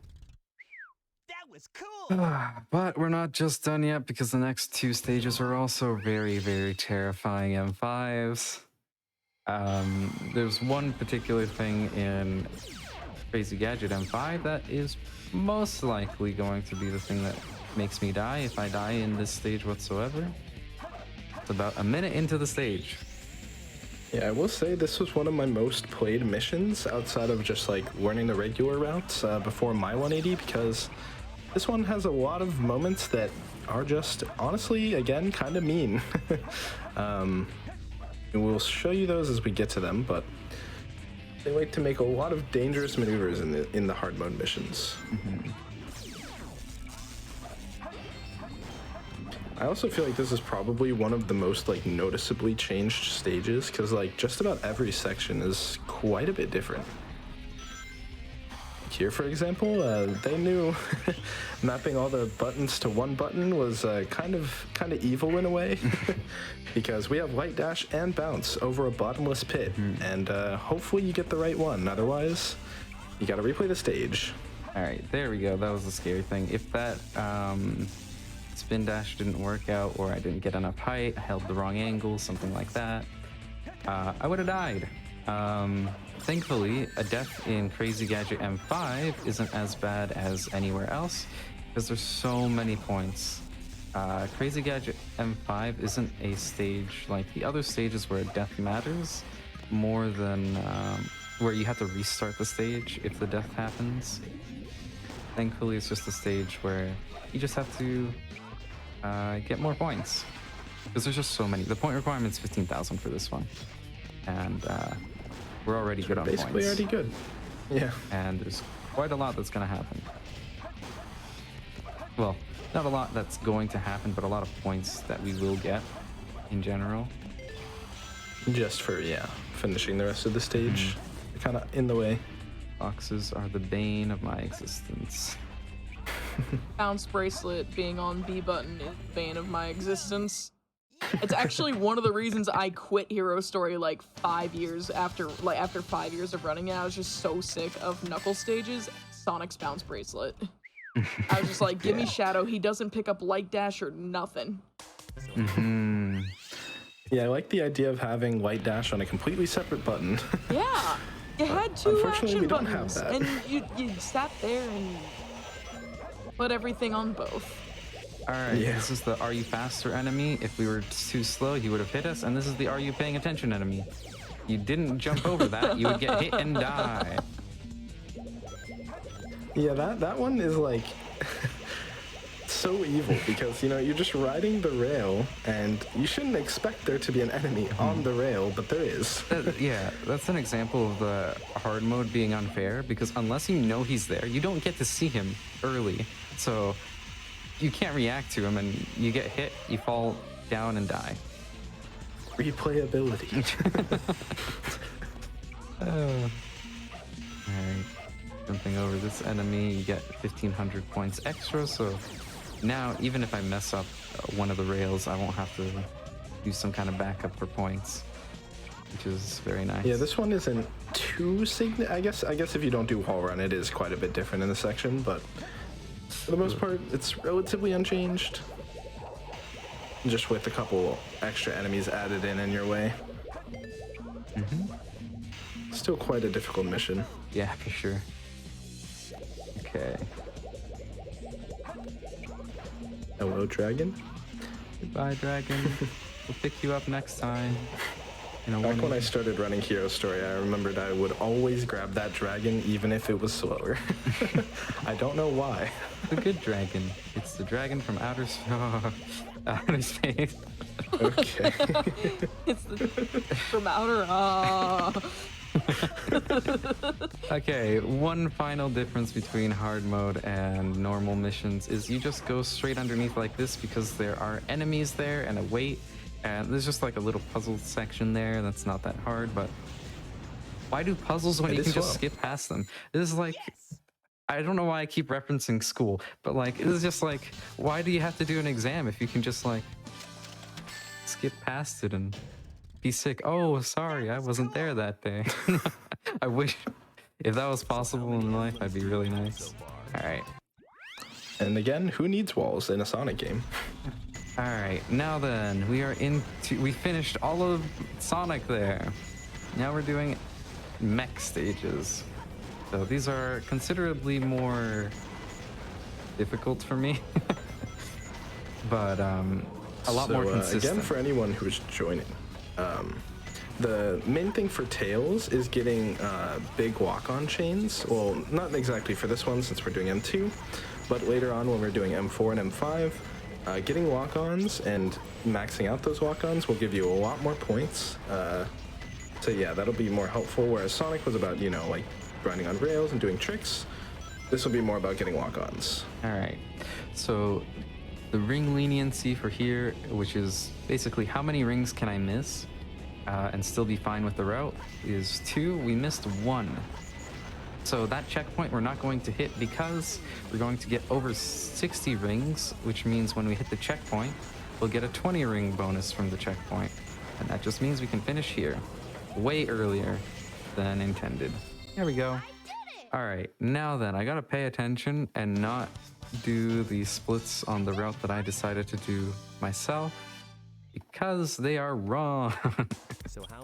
So we're doing Hidden Base M2 because we need the Mystic Melody. Tails is the only character in the hero one that needs the Mystic Melody. I'm going to be getting the Mystic Melody for Knuckles just because it's safer, but it's not necessary. Tails on the... Yeah, that's not super far out of the way, really. I didn't get it. This is a harder cycle because I have to get the rings. This one has a ring leniency of 0 until I went down here and grabbed 4 extra rings. So, we're good.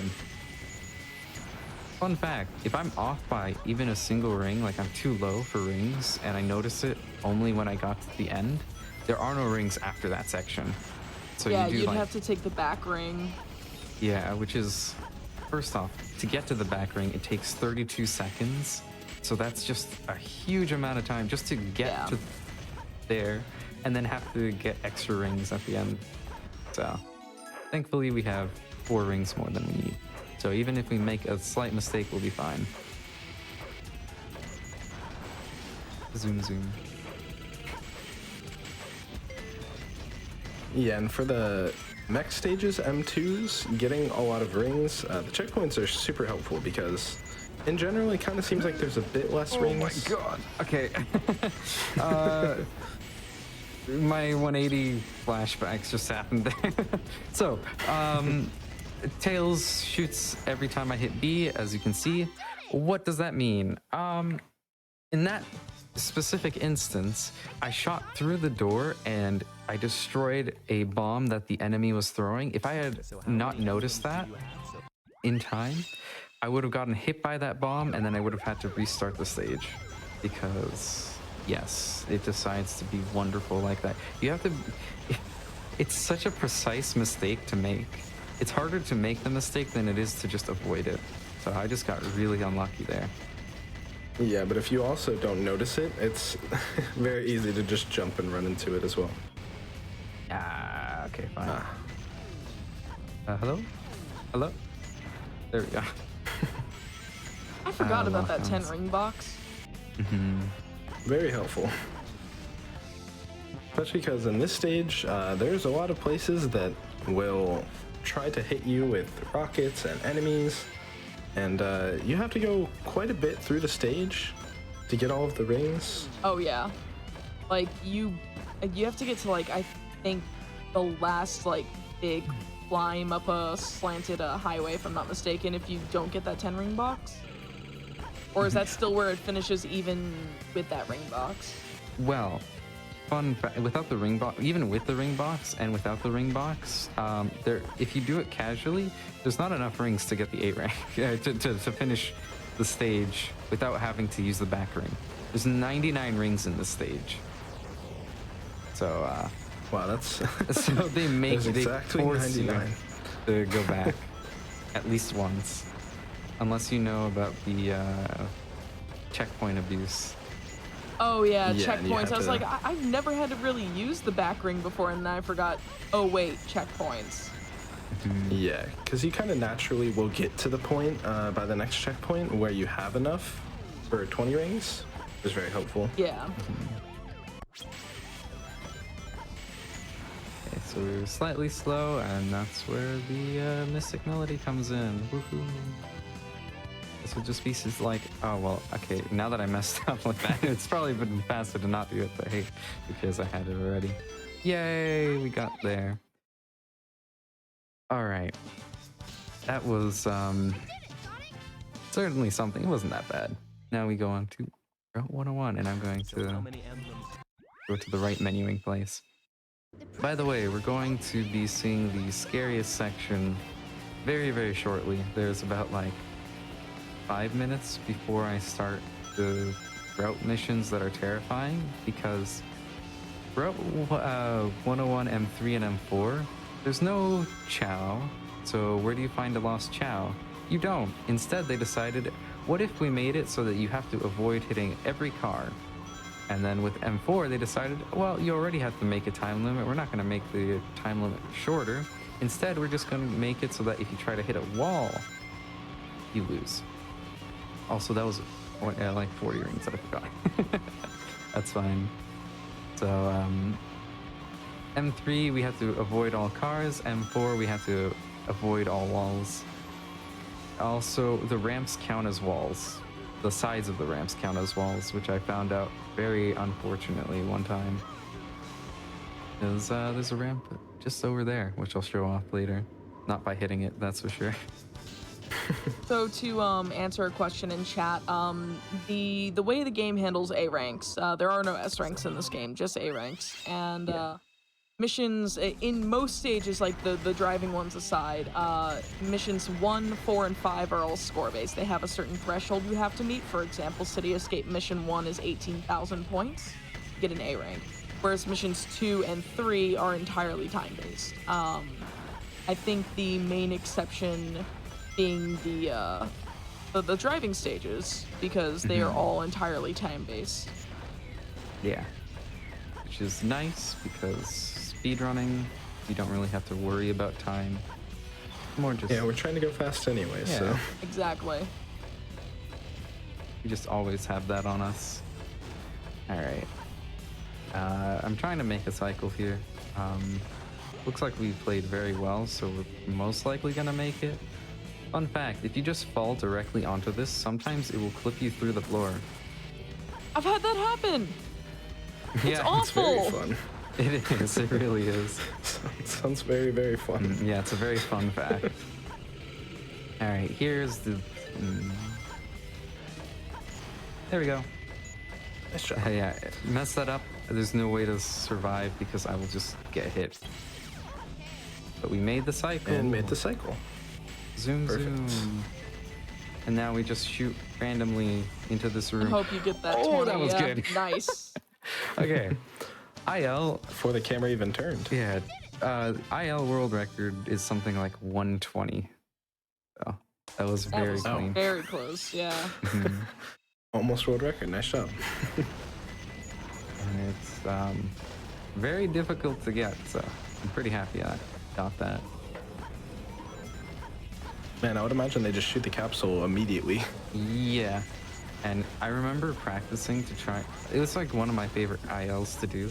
It was so difficult to do because if you miss the first 2 shots, anything after Start. that, you just have to restart. Yeah. All right. Now my favorite missions where we rescue lost Chow that are somehow in here, a prison, and other ones in space. They somehow get everywhere. Also, someone's asking, can you go into that room? Yeah, you can. There is a switch out in the the area just immediately to the right of that has a switch in the outer space section where you walk. Hopefully I don't get to show you where that is, but we'll see. Because I just kill these enemies, because if I do, that means I missed a strat. Which isn't fun, you know? No one wants that. But yeah, there is actually a switch outside that you can hit, and then you have to backtrack to go into that room. Has anyone ever done that? Considering the amount of people that I've talked to and have not even known that that was something that existed. I'm gonna guess no. I didn't know that was there until like long after I started speedrunning the game, and even then it's not pleasant because of the way the camera behaves out there to get back to the Yeah. room. Yeah. It's like they intended it, but they didn't really think it through. Yeah, because like backtracking is just weird. You just hit the switch and you're like, huh. Now what did that do? Yeah, because you don't Not really sure. you don't get like an. That's like the one place where Oma Chow would have been amazing, and he's just not there. Yeah. They could have just had like an Oma Chow that you would like hit beside the switch, and he Or would be beside like, the door. Say there is a switch somewhere in the stage or whatever. yeah, like with the switch they could just go, oh yeah, I wonder what happened. Maybe check behind. I think I heard a door open, or something. I don't know. It doesn't matter. As long as they tell you to go back. Omoshao needs to tell you that there's 10 animals hidden in the stage, of course. It's the only, that's the only important information. You know that there are 10 animals hidden in this stage? Perfect. I wish that the animals were necessary. Oh god. Make it. You're fine, you're Okay. fine. I missed the pause hover. I was trying to make the cycle earlier here, the one that I missed, but it's fine. The shaking from the bridge falling definitely added some more drama to that. There's like no It's very worse intense. feeling than like going for a pause hover jump and just walking off instead Yeah, because pausing after you just get it walk. mixed up. Oh, also, this is the place where I'm just going to be quiet now because I want to not hit any cars, and they're on specific cycles. If I play it, we'll be fine, but yeah. Cars don't start until like a few seconds later, so yeah. Yeah, if Bye for Trader now. goes a little too fast or a little too slow here in this stage, the cars will be just slightly off cycle, which means that they can drive right into you, rear end you, and the second they make contact with you, with your hitbox, they cause you to restart the stage, because that's the whole win condition of this level is don't hit the cars. Most people have more trouble with this as a speedrun than Mission 4. As a kid, I had a lot more trouble with Mission 4. The walls don't move, though, unlike the cars. Well, especially if you don't know the constant drifting thing, it is a lot harder with the turns to not hit the wall. Yes. And yeah, the cars, they definitely have very weird patterns, so it is hard to like memorize all of them. And like you said, unless you're on the right pace, you kind of don't really know what they're gonna do. A little bit more unpredictable. I have been. And also, if you're going down a slope, for some reason they become faster than you. Yeah. Also, I saw in chat, how long have I been running? For 3 years.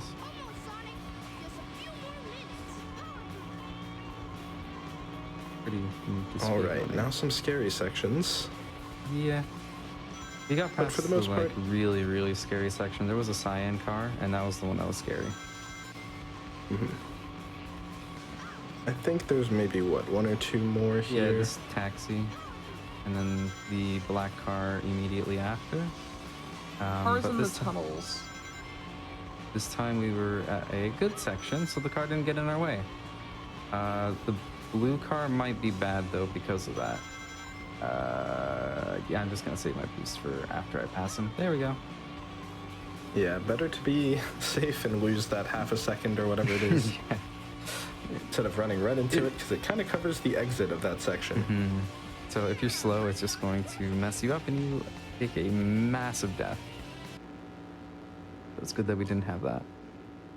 Still a nice time, so good job. Yeah. 214 is very good. Okay. Oh. Can relax a little. By the way, we did get the Mystic Melody, so we can get the Chow. But in this case, the place that we actually got the Mystic Melody, Hidden Base, is a place that we're not going to be using it. It's I actually like the M3 in this because once I learned the out of bounds for it. Oh, very recently I found out why the pole hop, which is the thing that I was attempting there, doesn't work if you try to do it a second time and you're right beside the pole. Because the game, if you'll notice this, hopefully it doesn't happen, but the walls drag you down.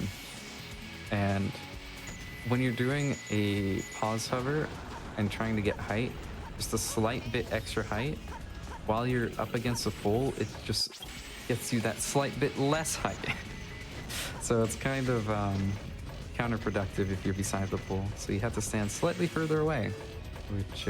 Yeah, and for a jump with very precise inputs, any bit that it drags you down will probably make the trick fail. You just make it... And coming up is a new example of walls not existing in this game. Yes. We did this as kids, right? Yeah, this is how I got here. This looks familiar. Yeah. Well, I mean, I never did M3 as... Well, maybe I think I did, but definitely not like this. Good.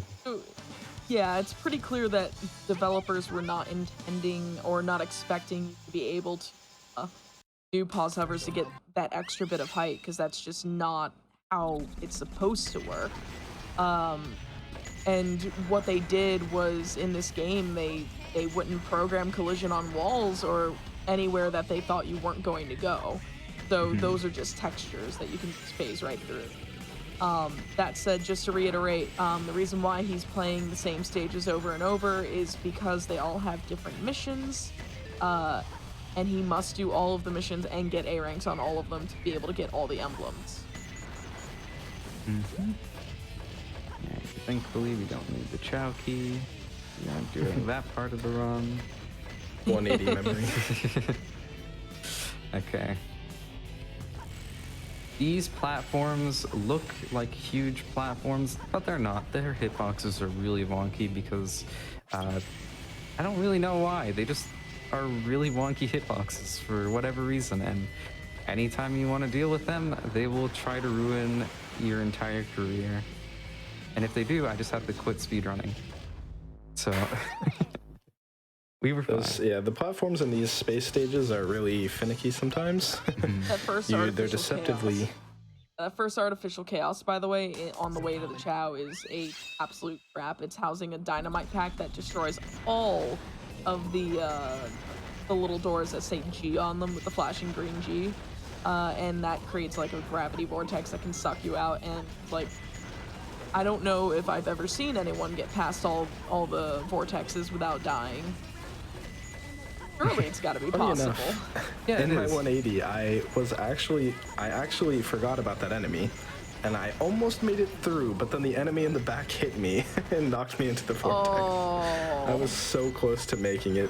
So there's a super hard mod that En Passant made, and in that's basically what you have to go through.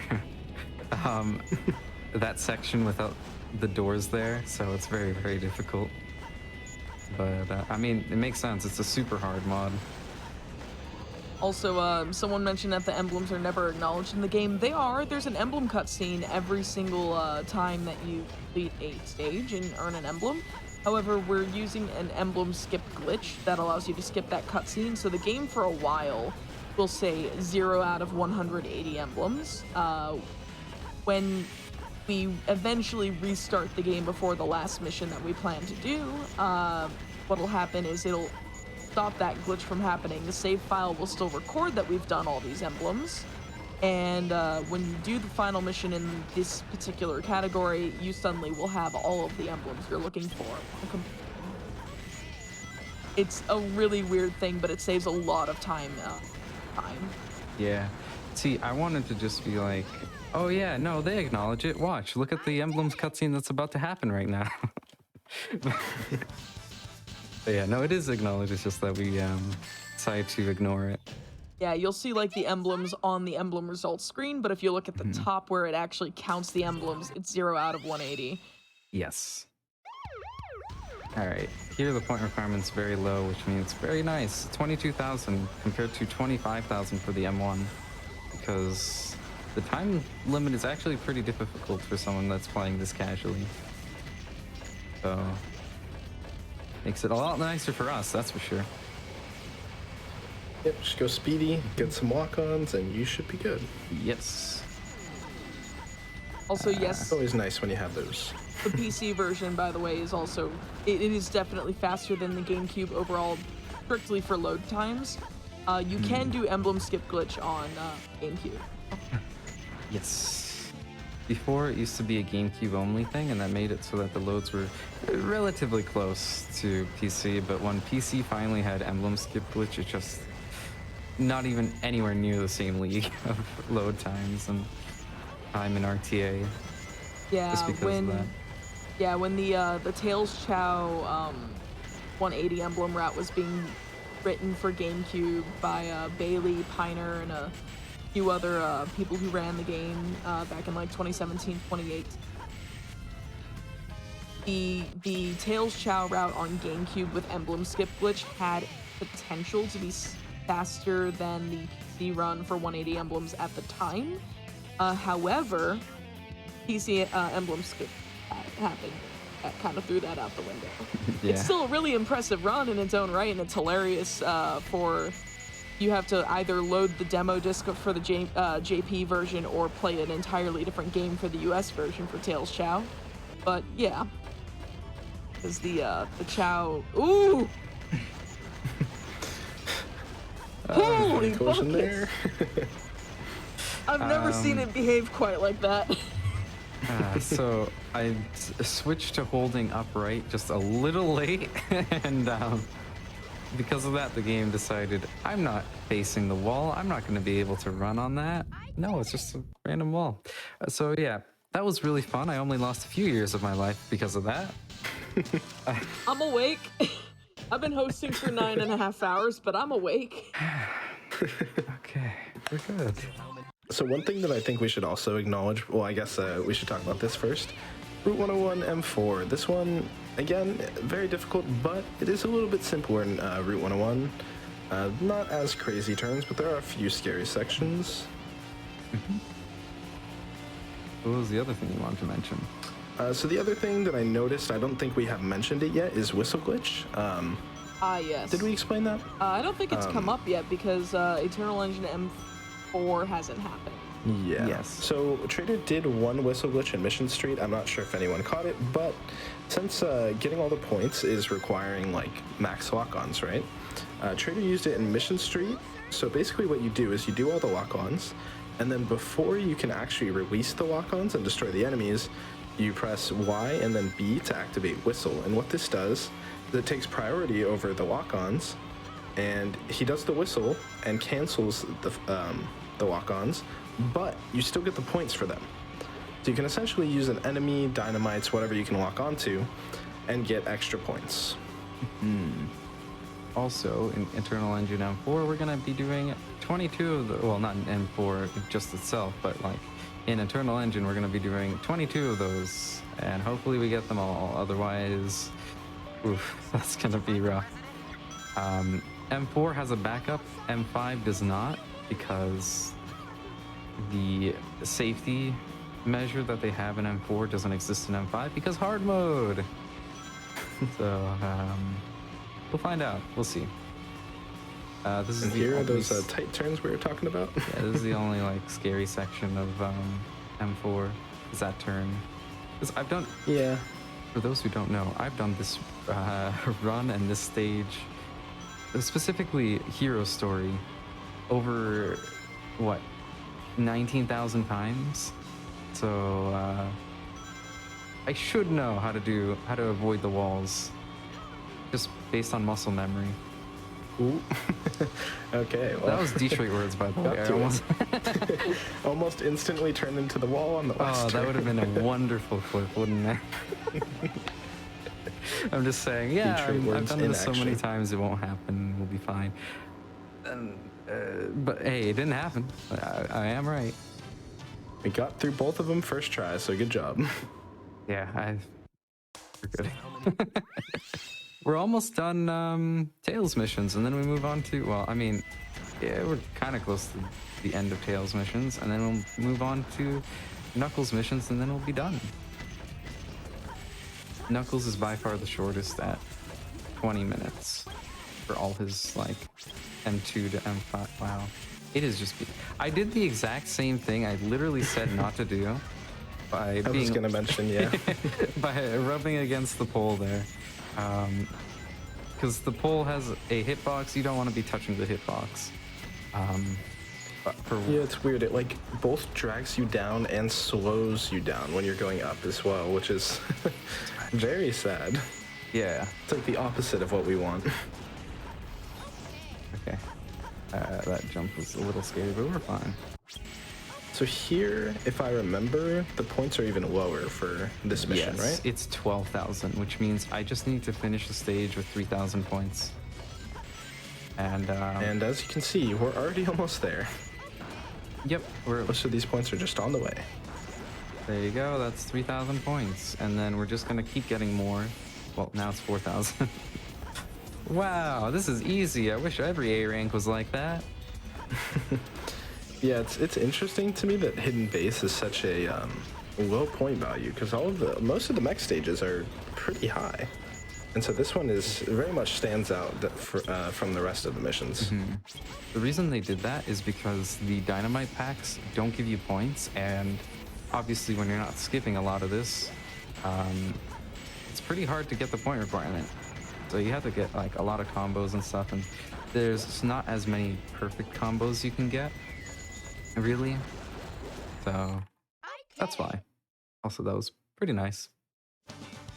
Oh man. Yeah, and I'm sure they expected it to be a lot slower, like you said, without skipping all the walls, since you have to like destroy dynamite packs and break down walls. Probably takes a while for the normal player to do all of those because it is quite a bit longer. All right, this is where it becomes scary. Good luck. I need to do what do you call it? 11 or 12 whistle glitches. Yes. So they're not necessarily the most like precise inputs. I think you have like a few frame window, which as I say that, it does sound pretty precise, but you have to do many of them. Doing one or two wouldn't be too difficult, but getting many of them in a rhythm becomes quite difficult. And so if Traitor can get them all, then we can go for a skip that's going to save a lot of time. We'll see right here. Okay, well maybe skip on the next one. The nice part about this stage is there's plenty of points, so if you go through it mostly skipless, then you don't really have to worry about collecting points too much. So I have an excuse. When I use my hand to hit the Y button, it just absolutely missed the button. That's fine. We're fine. No, nobody knew about the skip. It didn't exist. We're just gonna keep going. What skip? Yeah. Hey, at least if I made a mistake, this is the fastest mistake I could have made. It would have been way worse if I got to like 8 or 9 of them. Yeah. Yeah, or I forget exactly how much you need for this one, but You need 10, but the backup makes it so that you can get 4 less and still be fine. It's slower, but it's still possible. it's still faster than the normal version, right? Even if you Yeah. have to clip in and get a couple extra lock-ons. Much faster, yeah. Because you still need to do those lock-ons pretty much anyway if you do the stage normally. Oh, I have another excuse that Alec pointed out. The commentator's curse. Exactly, yes. Not my fault. It's things outside of my words. control. Yes, yes. All right. This is just a nice and standard version of the normal A rank. By the way, the point requirement here is much lower. It's only 30,000 instead of 35,000, which means I already have enough points for the A rank. And there's 1, 2, 3, 4, 5, 6, 7, 8, 9, 10, 11. And 11 many points out here. 11 flying beetles. Each flying beetle gives you 500 points. So, yeah, you were very, very good on points. Zoom, zoom, zoom.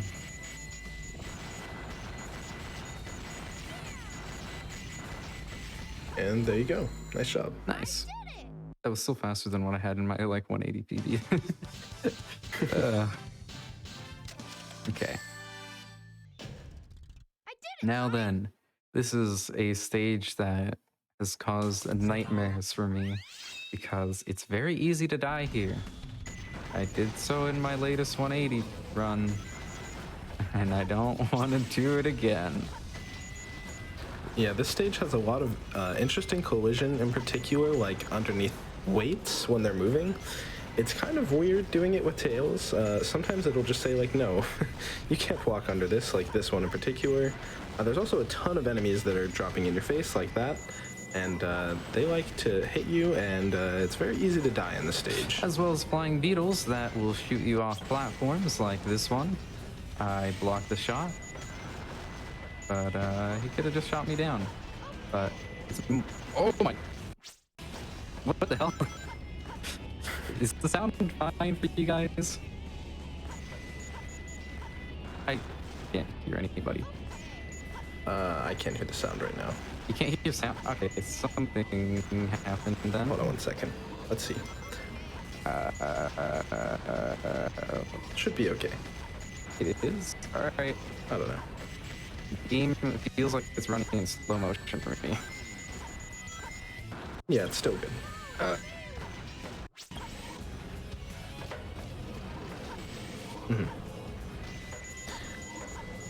Okay, so here comes the sections that are a little scary. There you go, flying beetle out of the way, getting a little low on HP, and here, flying beetles, they're a little rude. They like to shoot you off the platform and knock you off the edge, which isn't very nice.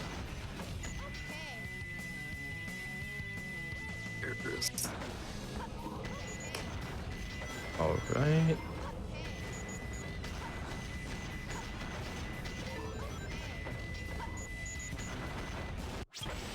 And it looks like we're pretty much good on points here. Need another good walk on or two and it should be good.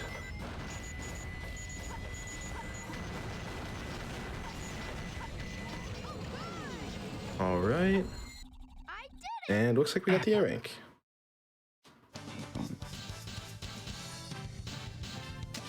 I did it, Sonic! So how many? Okay, and heading into Mission Street. This one is also another one where there is a lot of points that we need to get and a lot of enemies that do damage.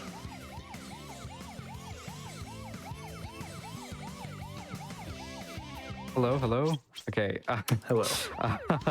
Something really wonky happened. The game was running at very low FPS and all the audio was really bad. So I Is just it took the time good now? loss. I should be fine now. Okay, cool. My ears, they were bleeding. Everything was very choppy. I hope they're better now. Yeah, I think now it should be fine. Looks smooth, hopefully. Yeah. Okay, it sounds like things are better. Yeah. Cool. The program that we're using to split the audio, something happened. I don't know what, but I just had to fix it, and we're good. All right, so yeah, as I mentioned, this one, they like to throw a lot of stuff in your way for a hard mission, and this is no exception.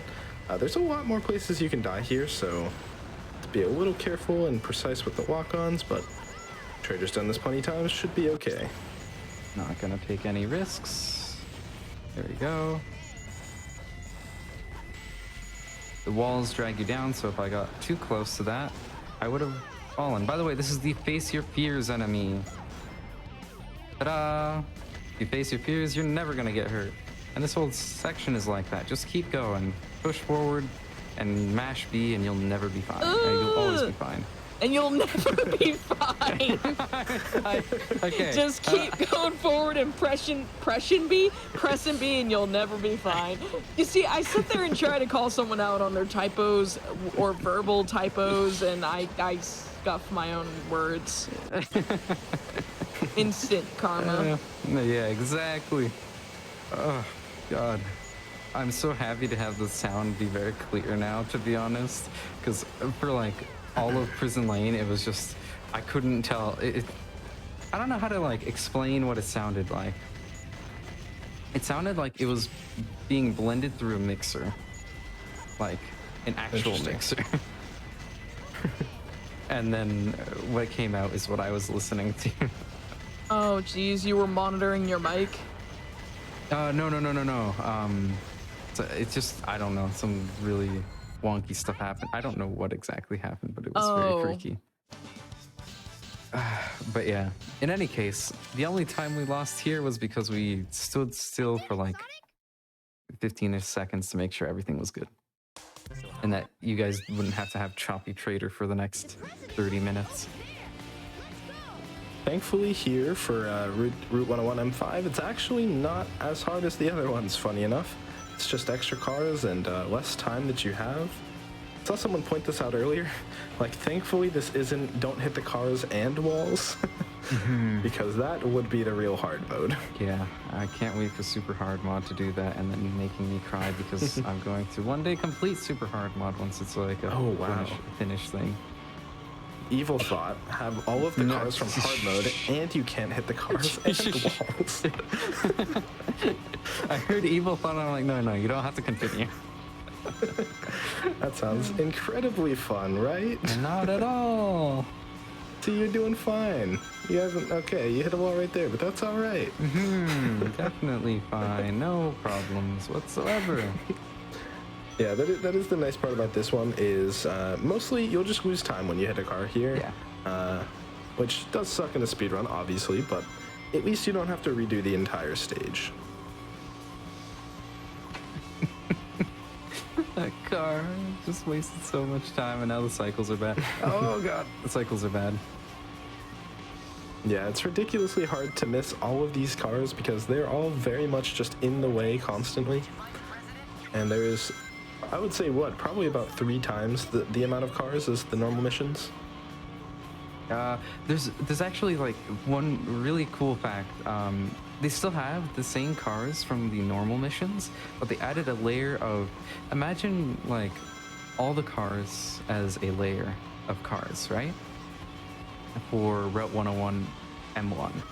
Well, what they did was they slowed down that layer and added another layer of cars going at a different set of time, and that's why it looks random, but it's not. It's just 2 different layers of cars at the same time. Some that goes faster and some that goes slower. So 2 different cycles at the same time. Yeah, it's actually really interesting the way that they did it. Sorry, just like me and like thinking about how they do it in like the... Yeah, that is an interesting little tidbit for sure. And we are almost done with the Tails missions. Only 2 more to go, I believe. Yeah, Or- Hidden Base M5 and 2 more. Internal Engine M5. And both of those are easy, I swear. So how I'll say You they're could have easy, just but it's... left it at the laughter and it would have been pretty perfect. Yeah, don't worry. My words will come back to bite me soon. It'll be fun. Then we'll Also, have an amazing... Oh, yeah? The mouse cursor has joined us for commentary. Ah, wait, what? It's on. The mouse cursor is on the screen. All right, then. Goodbye. There you go. It had to be pulled away. It said some things that I just didn't like, so we had to get rid of them. We had to ask it politely but firmly to leave. So unfortunately, goodbye. You'll be forever known, but not. And never mind. Let's just. You try to be clever and then it's just like, yep, nope, I'm mincing my words. Screw it. Well, it's more like I shouldn't say that. Let's just keep. It's better to keep it in my head than anywhere else. So yeah, this stage has been changed to have a lot of those hard mode funny things where they just are a little evil. Like the monkeys, they have giant bombs. Yeah. Why did they need those? I don't know. How do those little things throw bombs 3 times the size of their bodies? No idea. They're like ants, but just magnified. Just have tons of strength. Yep. This is a scary jump, by the way, because it's blind. Good. And you skip those weird rotating platforms that have really wonky collision. Very difficult to jump on normally, so we just skip them. Yeah. And slightly different ending, but I didn't get it. That's fine. oh, close. And now here's the normal end to the stage. All right, the final tail stage. I gotta remind myself to, because this isn't something that we normally do. I gotta remind myself to exit out on, what is it? Death Chamber M5 after I get it. Because normally it's Meteor Herd M5, so gotta remember to do that. But we'll be fine. All right, this is the hardest stage of tails to get accurately. We'll see if I do well. Same as before, 10 whistle glitches are what's needed. The point requirement is 35,000, so we'll see. Last time I did 0. But, you know, we'll be fine. We'll get it this time, right? I am not gonna put the curse on it, but whatever you say. But are you gonna put the cursor on it? Oh, The cursor. clever. I do thought like he those. left already. Well, I can't. Wait, I could put the cursor on. Anyway, The cursor has joined us in the commentators box. 3. No, No! the game's mean. I did that, but I Okay, well- accidentally tapped the analog stick, and if you even move the slightest bit, it will get rid of the ability to whistle. So that was a slight mistake, but that's fine. I say that's fine, but It's Okay, It's well, fine. Another attempt at whistle looks like we have glitch. another- Let's go. Yeah, exactly. that is exactly what I intended. Definitely intended. we need to put on the show. The show must go on. Point requirement. How many points do I need? Okay, this is where math comes in. Yeah. 1, 2, 3, 4. Why is tail? Oh wait, what? Ooh, ooh. But I can't, because Yeah. It had already targeted you.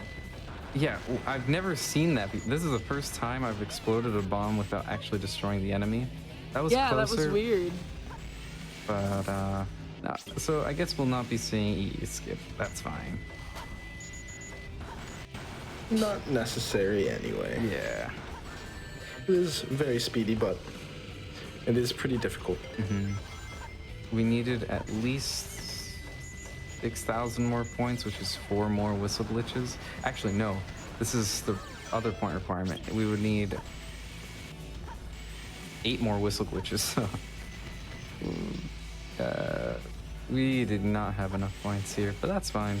We did. Yeah, Good enough. like I mentioned before, hitting like 1 or 2 of them, relatively easy. Hitting 10 plus in a row, pretty difficult, while also keeping the right distance and the right rhythm and everything.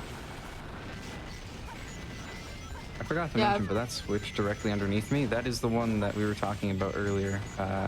For getting into the room where the 20 ring box is. But yeah, that's all.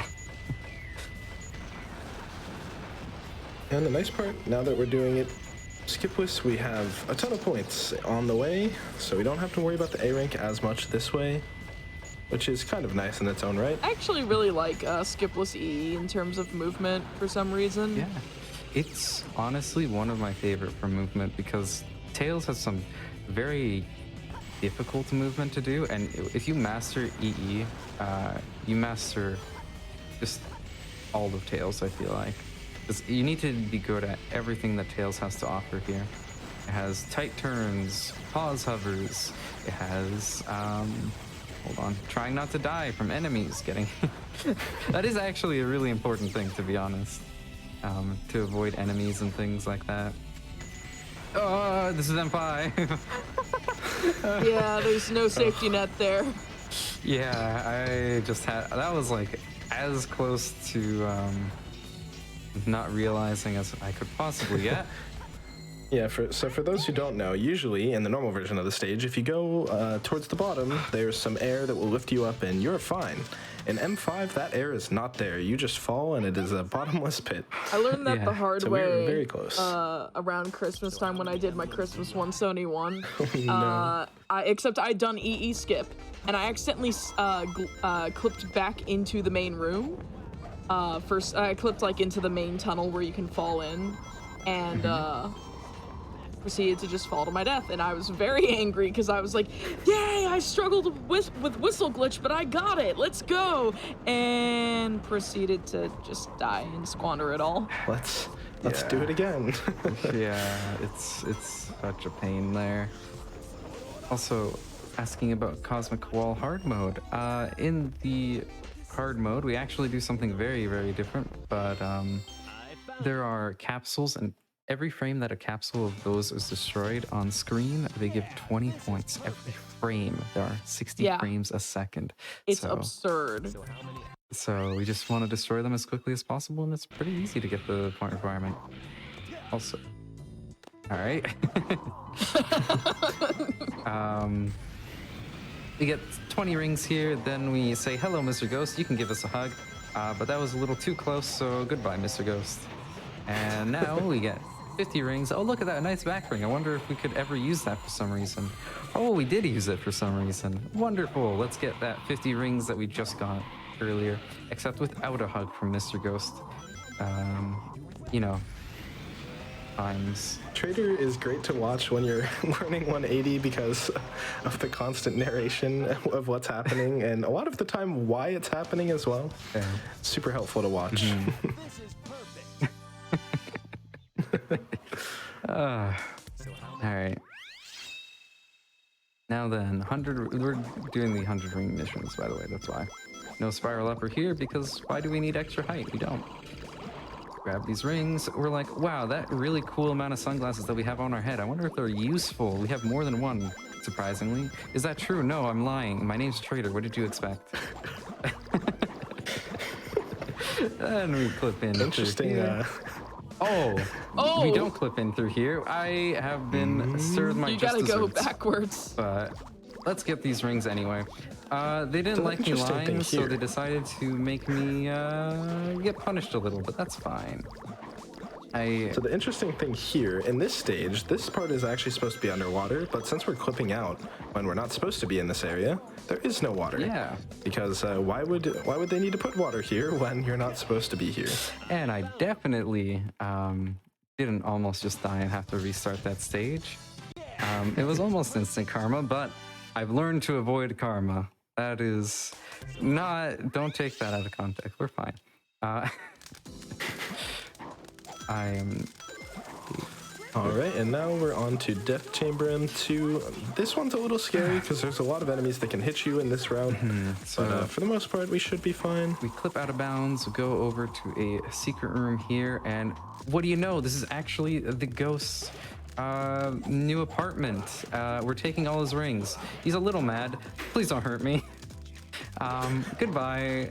You've served your purpose. And now we keep going. All his friends are now trying to get me, so we're gonna keep trying. Knuckles is pretty mean, actually. He just steals the rings from some ghost, and now all his friends are trying to help him, and we're just continuing like, yeah, this is fine. I thought Rouge was the treasure hunter, but no, it's just Knuckles. It was Knuckles all along. All right. Now Knuckles finds spare Yes. rings on the ground. And then we're good. There we That go. was actually pretty fast. Yeah, that was good. Even with like the mistakes here. It's a very red flag thing. No, don't think about it. That's what I said. So the interesting thing about the back rings here is if you get hit, it spawns a back ring because you might not have enough rings in the stage now. Yeah. So we use that to our advantage. For some reason, I don't know exactly why, but the meteor spawns there if you run in that direction. Yes, we Only And it's on a very fresh useful. load of the stage, though. If you hit restart, the RNG is completely different. And it's also different on GameCube as well. Fun fact, we learned how to get cosmic powers, and instead of using this to do something like impressive, we just decide to get hit by a meteor. It's sort of like playing soccer, but then trying to show off and then getting hit by the soccer ball in your face. But we're gonna act and pretend as if we meant to do it, and then hopefully people laugh instead of anything else. Anyway, now we're into the now we're on to the Chow stuff. These are very straightforward. We're just going to do mostly casual things for the most part. Especially for, well, I say that, but for the first one, we do casual stuff. Nothing broken. We just go, ah, yes, this looks like a fine work of art. Let me dig into that. Oh my God, this is a whole room full of that same piece of art. Let me just keep digging into that, and we're good. And how did the Chow get here? Again, the question that baffles me every time. It found that they were actually creating a bunch of forgeries, and that was actually the reason why the Chow was locked into that room. That is how it got lost there. It wasn't lost. It just got locked in. Now then, did you know that you don't need the Mystic Melody here? And it's actually something that can be done by basically anybody. Immediately after taking this rocket, glide. You don't have to do anything else, just glide. And then you're good. That's all there is. Lost me a little bit of time to showcase that you don't have to do any glide extends or something like that, but I did want to showcase it, so there we go. If you're doing a casual 180 file, you should definitely try doing that. It's fun and it makes you feel pretty cool. I actually didn't know that there was a different way of doing it as a kid, so that was just how I did it. Also here, sign clip. This one's a more precise sign clip than the others because it's like a very different one. For whatever reason, the angle you have to hold is different than the others, which normally it's, think of the side of the sign and the wall as like a 90-degree angle, and you would go directly in the center of that 90-degree angle. For that one, it's a very different angle that you have to hold, so it's just very weird. In any case, we also still don't like walls, but this time, although the bane of my existence is boxes, we're going to try and utilize them here. Hopefully we get to use them correctly. All right, and clip, jump, glide. This one's actually pretty precise, so go over. Don't have the camera flip like that. All right, me missed. Perfect. So we're gonna do a backup. Did you know hourglasses send you to a different dimension where you can find lost Chow, and that's how we got there. Okay. Now then, and we're still, by the way, this different dimension transfers over to the next mission. We're going to be able to still clip into random things, even though there's no hourglass. It's just that powerful. It's the combination of the cosmic powers that we had and the hourglass powers. We've truly become unstoppable at this point. I say that, but RNG is gonna happen right after this. But maybe. We'll see if it's as kind as it was earlier. Yeah. All right, I'll try to do the hard one first. We did not get it. That one's much more precise, but let's do this one instead. And Traitor's trying to clip into the seam between these two blue containers that are vertical. You normally have to use Mystic Melody to get a portal that warps you into these, but it can be really, really finicky. Yeah, speaking of finicky. Wow, I'm so surprised. These look really good. Yeah. They're not getting in. Just It's interesting. getting unlucky. There we go. There we go. That's fine. Fun fact, that's about the same amount of time that it takes with the Mystic Melody. Even with all those mistakes, it's just that much faster to do that. So we're fine. Surprising. God, I didn't lose like any time there. And now we're into the RNG. So now for the next, for every mission 4, this is just random. And we have to play based off what it gives me. That's a decent-ish first piece. It's a piece that's not bad, but it's also not good. If you were to get a free piece, a piece where we don't have to grab a hint to check for it, then it becomes a really, really good piece. But in that case, we didn't get it. Most likely last piece is at the bottom. Yep, on a red circle. Not so. Below average. Not great, not awful. Yeah. It's okay, but it's nothing I would like love to have in a run. All right. This one can go very badly, so we'll see how this goes. There's one piece I'm really looking to not get. I'm not going to name the piece because if I do, it's going to happen. About to fall off. What a wonderful piece. Oh, no, it's going to fall off. We got to get you before it does. Rescuing the Chow and now rescuing the emeralds. Yes. Gotcha, buddy. Oh, no, don't worry, Pumpkin. We got it. Don't worry, it didn't fall. Here, I'll give you the emerald. Is this the Actually- okay, it is the right one. Actually, I lied. I took your emerald. Sorry. Goodbye. Well, you just did something bad, so I guess this might happen. Oh god. Okay. Oh man, That is that's tragic. unlucky. Well, So this is the piece we were talking about earlier, where it can actually be in 2 locations, and given that your first piece was over here, it was probably a good guess that it was going to be there, but somehow this still works. yeah, somehow I got very unlucky with this and lost a bit of time. It's not a good time. Usually we want like 36 seconds, so it's not a major time loss, but it is definitely annoying. And yeah, Seahawks mentioned it. Wander around in a circle is the piece that I did not want to get because you have to. It's a very slow piece. Yeah, you have to wait for the train to go somewhere, and just very painful. This is one of my favorite. Sitting ones. still for 5 seconds or so. Yeah. Oh. Sometimes you can get speed shoes like that, and I really kind of hoped for it to happen there, but didn't. All right, good second piece. No free pieces that I spotted. I guess we never mentioned it earlier, but the RNG is there's 1,024 different sets that you can get without restarting or dying. If you die or restart, there are there's 10,000 different sets that you can get for the piece 1, piece 2, and piece 3, and it's kind of scary to have. So we try not to die unless pieces aren't good. The first piece that we get. And honestly, some unfortunate RNG so Yeah. far. None of it is awful, but none of it is great either. Yeah. So far, it's just been kind of meh. Also, the only thing that I need to remember is do not do death strats here because I will have to restart the entire stage Nice. here. That is really piece good. one for that. That's the best piece 1 I could get. Let's hope that I get on the red ball. Ah. I was really hoping. Oh, hello. Thank you. Fortunately, I don't remember this confirmed set. I do. There it is, yeah. I was thinking it could be this one. Yeah. I think it's 2. So with those potential combinations of 3 Container Brothers and that piece 2, there's 2 potential sets that could be. Fortunately, we can check one of them very easily. Yeah. So this actually turned into a very good set because of that. It went from being very meh to average to the best. It's like 8 seconds away from my gold, and in an RNG stage like this, in my PB for Hero Story, which is 3rd place, I am 32 seconds away from my gold. So that was just incredible luck. Definitely not bad. And the last of the RNG stages here, we'll see how it finishes up. Or Last one was super good. yeah. It's closer. Punch. Zoom. It was a good set, but it became better because I knew that it was There we go.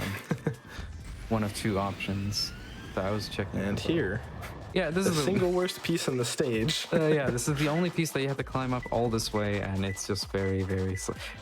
Someone pointed out, yeah, I know how to avoid karma. Good old floating stone above a moon. Yeah, wonderful The piece. classic.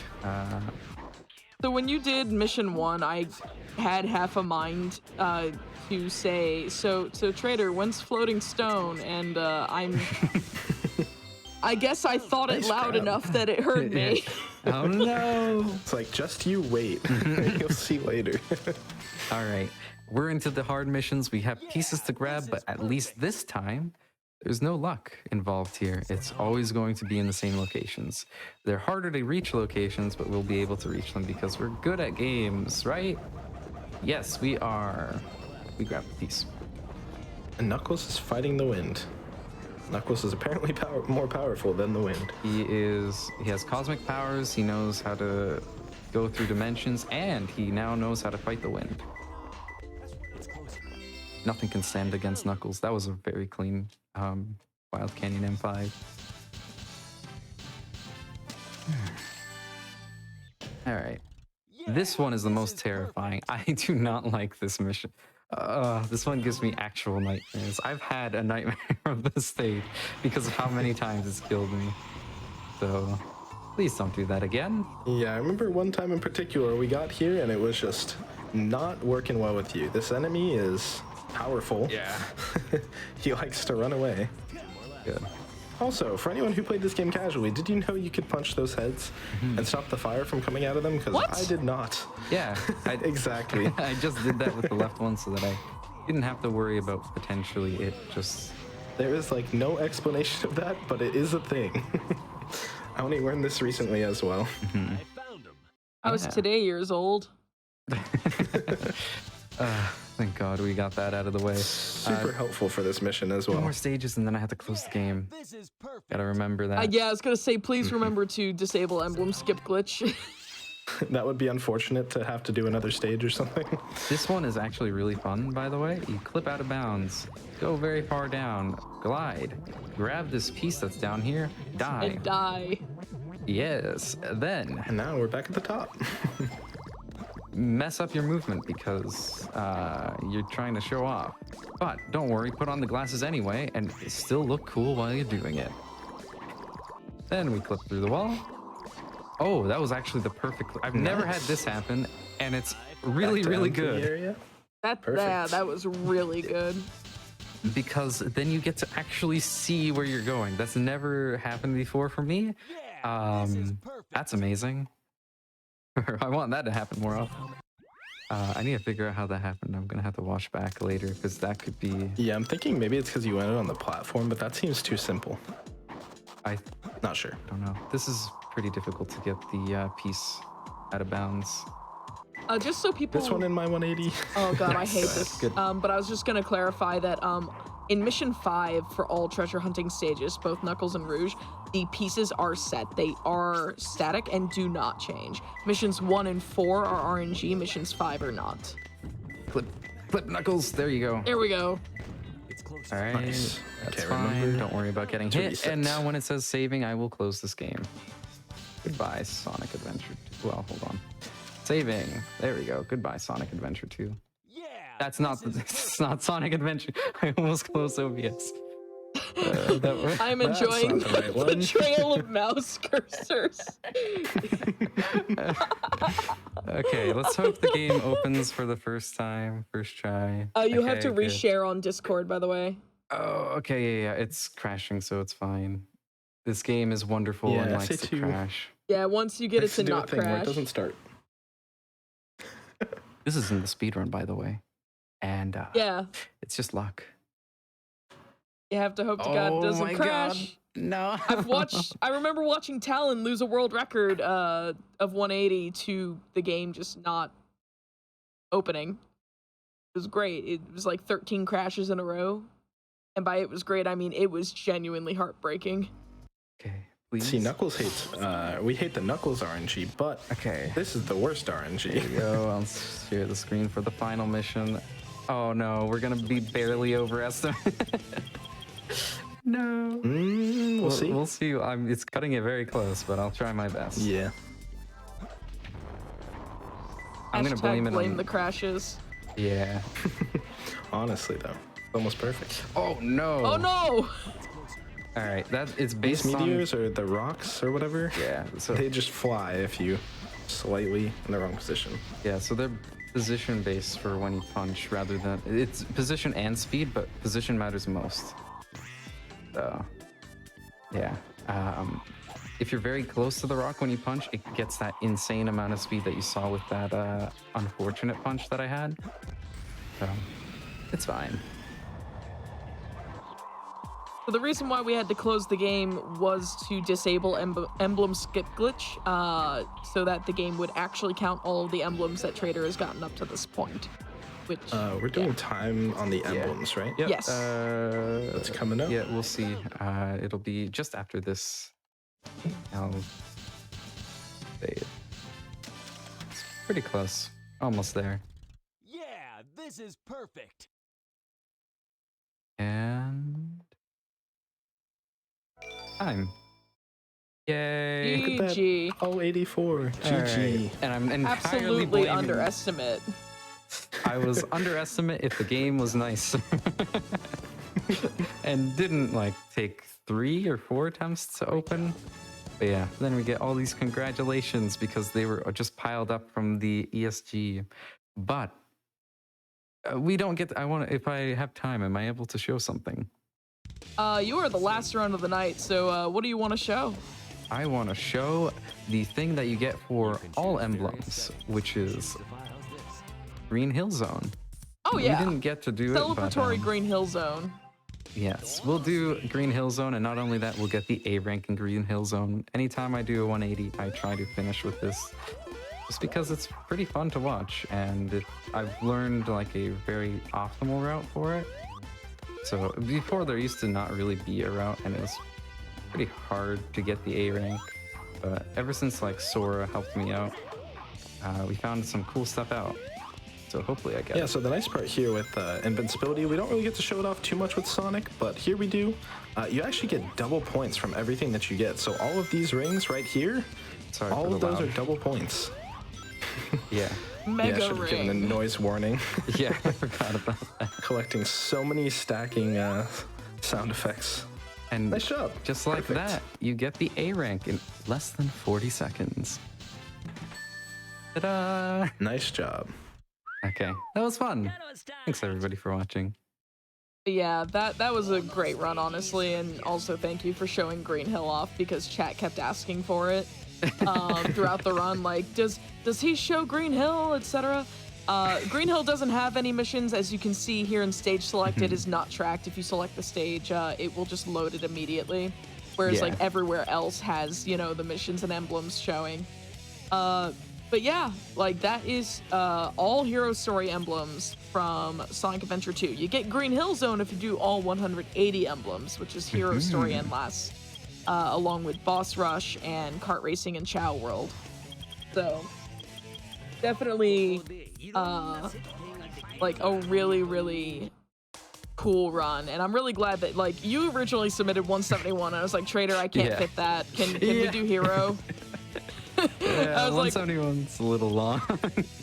like the funny thing was I was like, Trader, what's an estimate for what for Hero Story all emblems? And when I was making the schedule with Final Flame and Argic, I was like, yeah, I'm gonna assume he's gonna say 2.5 hours, and then you said, yeah, about 2.5 hours. I was like, called it. Let's go. Perfect. And we were very close to that estimate too. Yeah, it was a 2:30:38.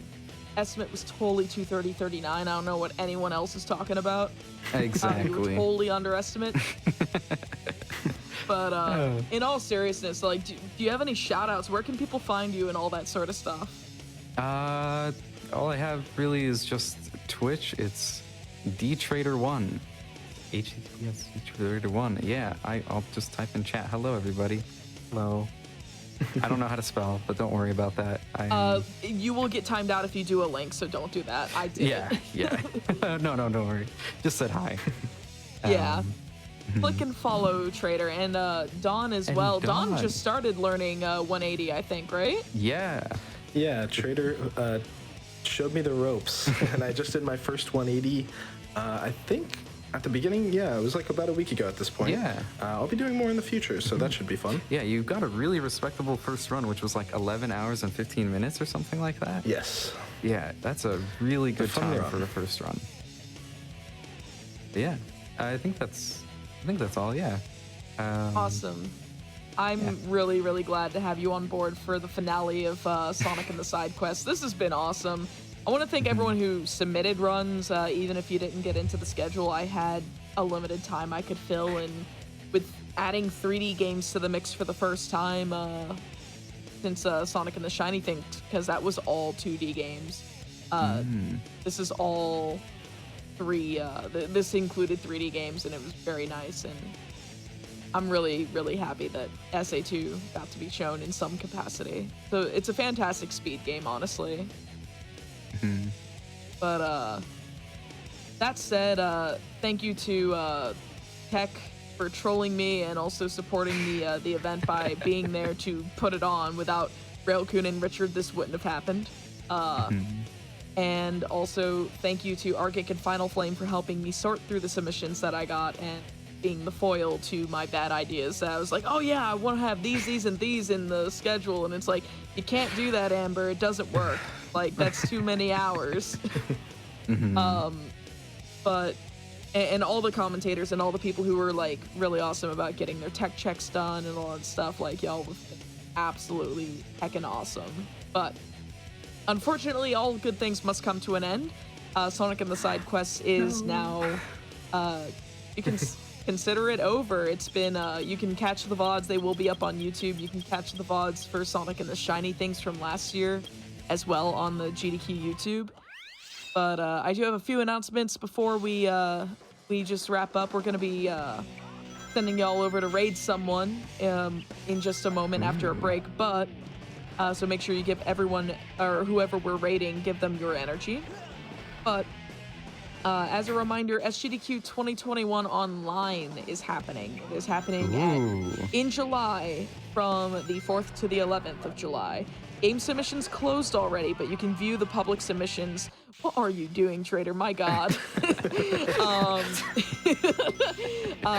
And the schedule will be releasing on May 17th for SGDQ 2021. But if you are interested in volunteering, maybe you want to audition to be a host, or maybe you want to help with donations, or you want to help with tech checks yourself or anything like that, if you're interested in that, volunteer submissions are still open. They're open from now until April 23rd, so check gamesdonequick.com for more information on that. That also, you can check gamesdonequick.com/hotfix. If you watched this event, this is a one-off event, but we have regular shows. For example, I host Never Before Seen every other Wednesday night, where we showcase runs that have never been on the main GDQ stage. I'm taking a break this week, but on May 5th, I will be coming back for season 2, where I'm featuring games that have been on the. I just saw the overlay change with and Knuckles at the end. Oh my god. Perfect. But yeah, I'll be showcasing a couple of games that have been on the main GDQ stage, but categories that haven't. And then I'll be returning back to just regular games, like just games themselves that haven't. But that's an example of something I host. There's also Railcoon, who is doing the tech right now, normally hosts the Community Spotlight, which is awesome. That's normally a weekly show. They are also taking the week off. But tomorrow not tomorrow, Tuesday, there we go. Tomorrow's Monday. Tuesday, we've got Random Number Generation, which starts at 7 p.m. Eastern, which is a show about randomizers and the community around randomizers. Skybills is the host, and she'll be having people on to show off Final Fantasy IV Free Enterprise randomizer.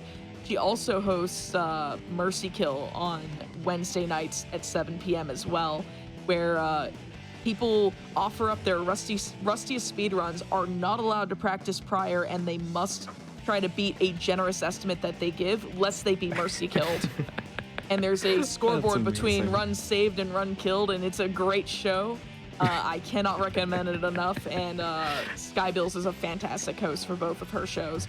So tune in on Tuesday at 7 p.m. if you're interested, or Wednesday at 7 p.m. as well if you're interested in either of those shows. But just check GDQ, gamesdonequick.com/hotfix for a list of all the shows we do and how to submit to them and everything. So Hotfix is fantastic. But as Sonic falls into the void, so do we. Into the void of another stream. My name has been Amber Cyprin. I've been the host throughout this event. I was the organizer as well. So thank you all so much for watching and supporting this event. Maybe next year we'll do another Sonic Central event. I gotta come up with a theme for this one, but you know, I got a year to think that out. Anyways, we're gonna go to a quick break. While we're on our way out, we will be finding someone to raid. Give that person who is doing speedrun or speedrun adjacent content all of your energy and good vibes. Stick around. Bye.